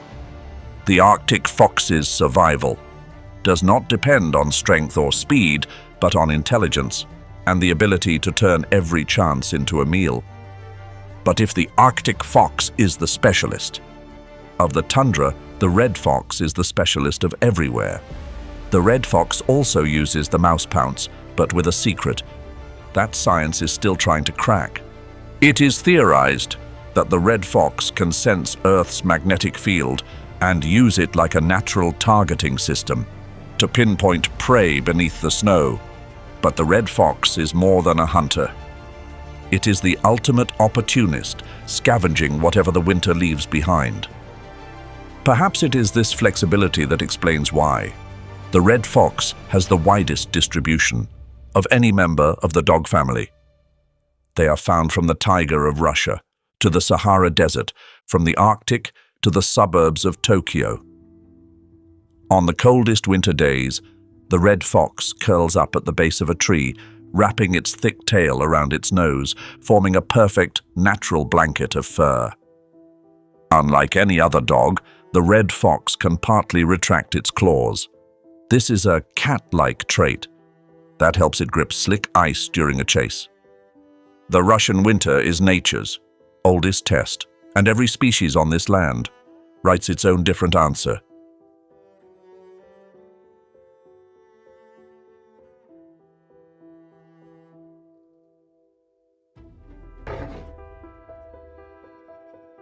Not every death becomes a meal. When a lead buffalo cow dies, the herd loses more than an animal. A buffalo herd is built on the tight hierarchy of related females, and the lead cow holds the memory of the roots, the water, the dangerous places. Lose her, and the whole community must reorganize from scratch. An invisible cost no predator ever sees. Even among the giants, the principle of community still decides the outcome. When a black rhino, one of the most dangerous animals in Africa, draws too close to a herd of elephants with calves, The lead cow does not retreat but rears up to block the way. No one, however fierce, wants to charge a 3-ton wall guarding its young. Once again, what decides who walks away and who must yield is not individual strength, but the willingness to stand for the whole herd.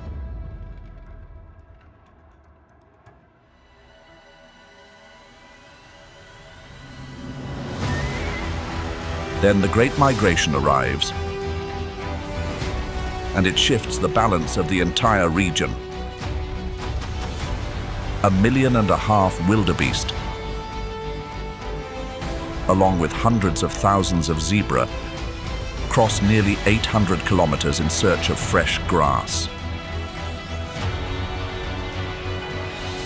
And the greatest obstacle of the whole journey is the Mara River. This is the moment the river collects its price.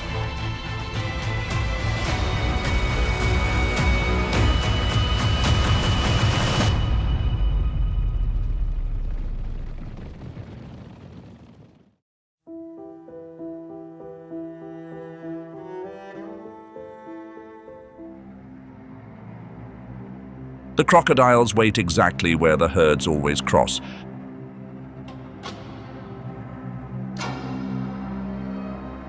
Because they remember it from migrations past.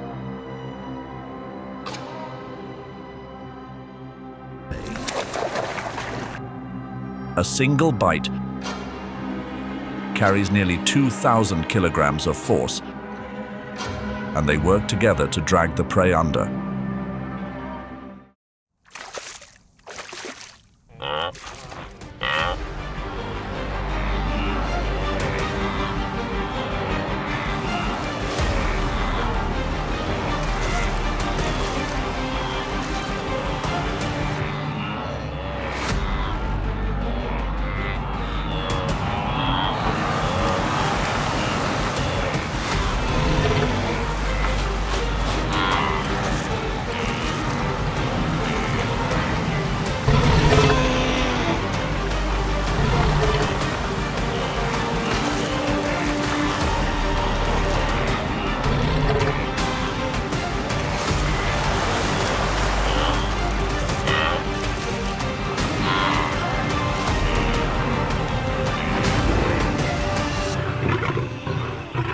For those who make it, the reward is green grass on the far side. For those who do not, this is the end of the journey to survive. The crossing is where the cost of migration is paid in the open in a matter of seconds. The death of the migrating herds is life for others. Sango and his brothers have claimed the far bank, where the wildebeest that survived the river collapse, exhausted, into the lion's jaws. Behind them, the jackal waits for scraps, and the vultures already circle above. A death on the Mara never feeds just one mouth. For the first time in weeks, the 3 brothers are full. And a well-fed lion coalition is a coalition that begins to grow dangerously bold. A hunger satisfied stirs something more dangerous than all the rest: arrogance. A band of young lions, still wanting more and full of bravado, turns toward Taji's kingdom. They have forgotten the lesson of the first encounter. Or worse, they think this time will be different. The truce has held this long. Tonight, it is about to break.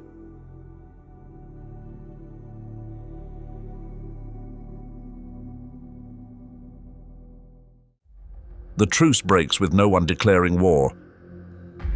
A band of hungry young lions pushes straight into the baboons' territory, this time not to test them, but to hunt. And this is where the difference between the 2 kingdoms, hidden all through the dry season, finally shows.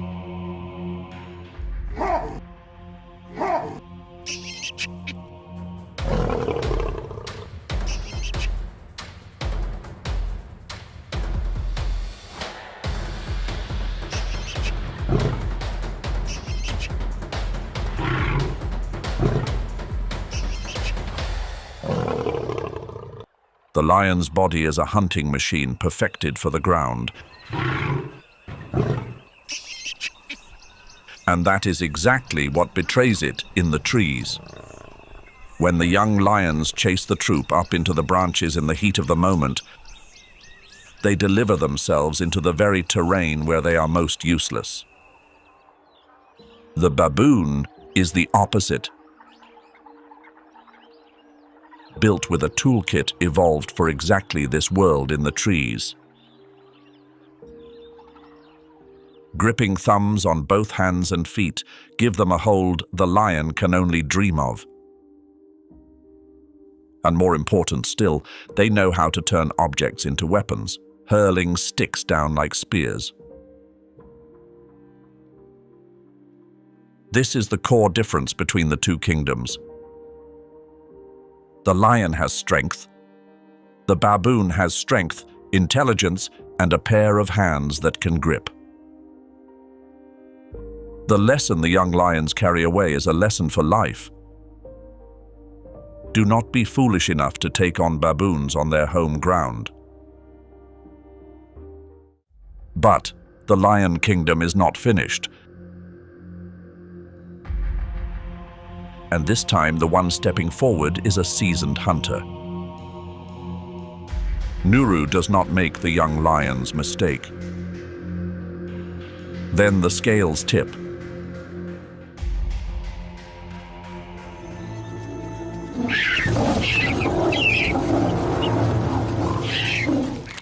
For the first time, Taji's kingdom stands on the edge of falling, on its own ground.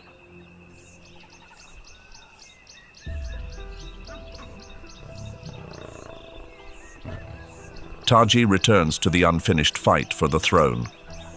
The showdown with Jury is not just a matter between two males, but the question of who this kingdom will belong to. And Taji wins not because he is the strongest male, but because the whole troop chooses to stand behind him. This is the one thing Jury, however fierce, could never have on his own. Among baboons, a king the troop turns its back on will lose the throne, no matter how long his fangs. For Quito, this season has been an entire schooling in power. Bigger and wiser than the days he clung to his mother's back one day, he will inherit this kingdom. And he has learned the most important lesson from his own father. A strong king is not the one who fights best, but the one the whole troop chooses to stand behind.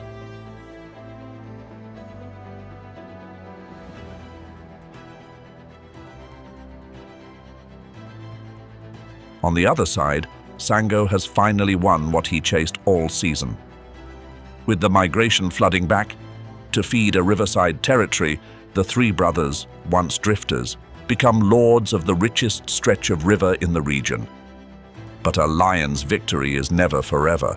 A male coalition usually holds a territory only a few years before a stronger group drives it out. For a lion, winning the crown and keeping it are two different wars, and the second never ends. Even the alliances, that looks simplest here, have two faces. The oxpecker has long been seen as the buffalo's friend, eating ticks and sounding the alarm when a predator approaches.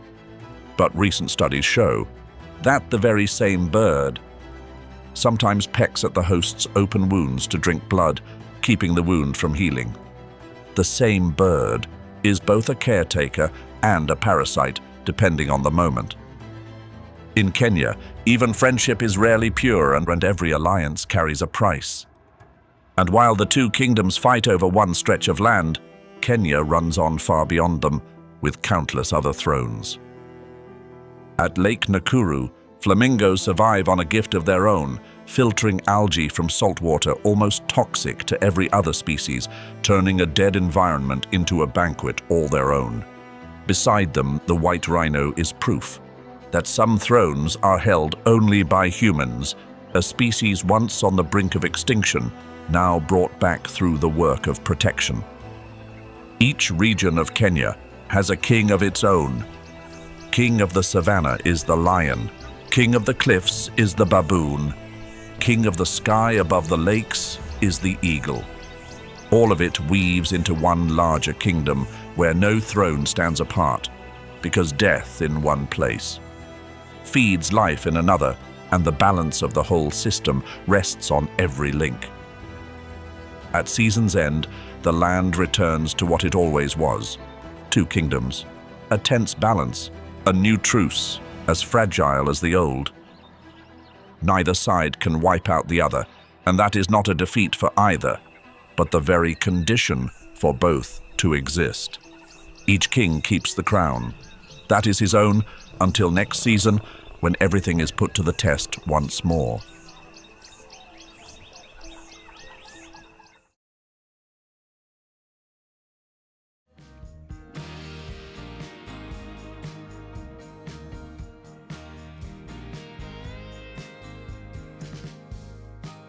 rolling down the freeway. We have just walked through the rawest cuts of the survival fights waged by the most committed mothers on the savannah. Which animal in today's episode changed the way you see the wild? Running at a golden state. She's got me moving on, bleeding. Was it the endurance of the cheetah mother, or the raw hunting drive of the lion, king of the plains?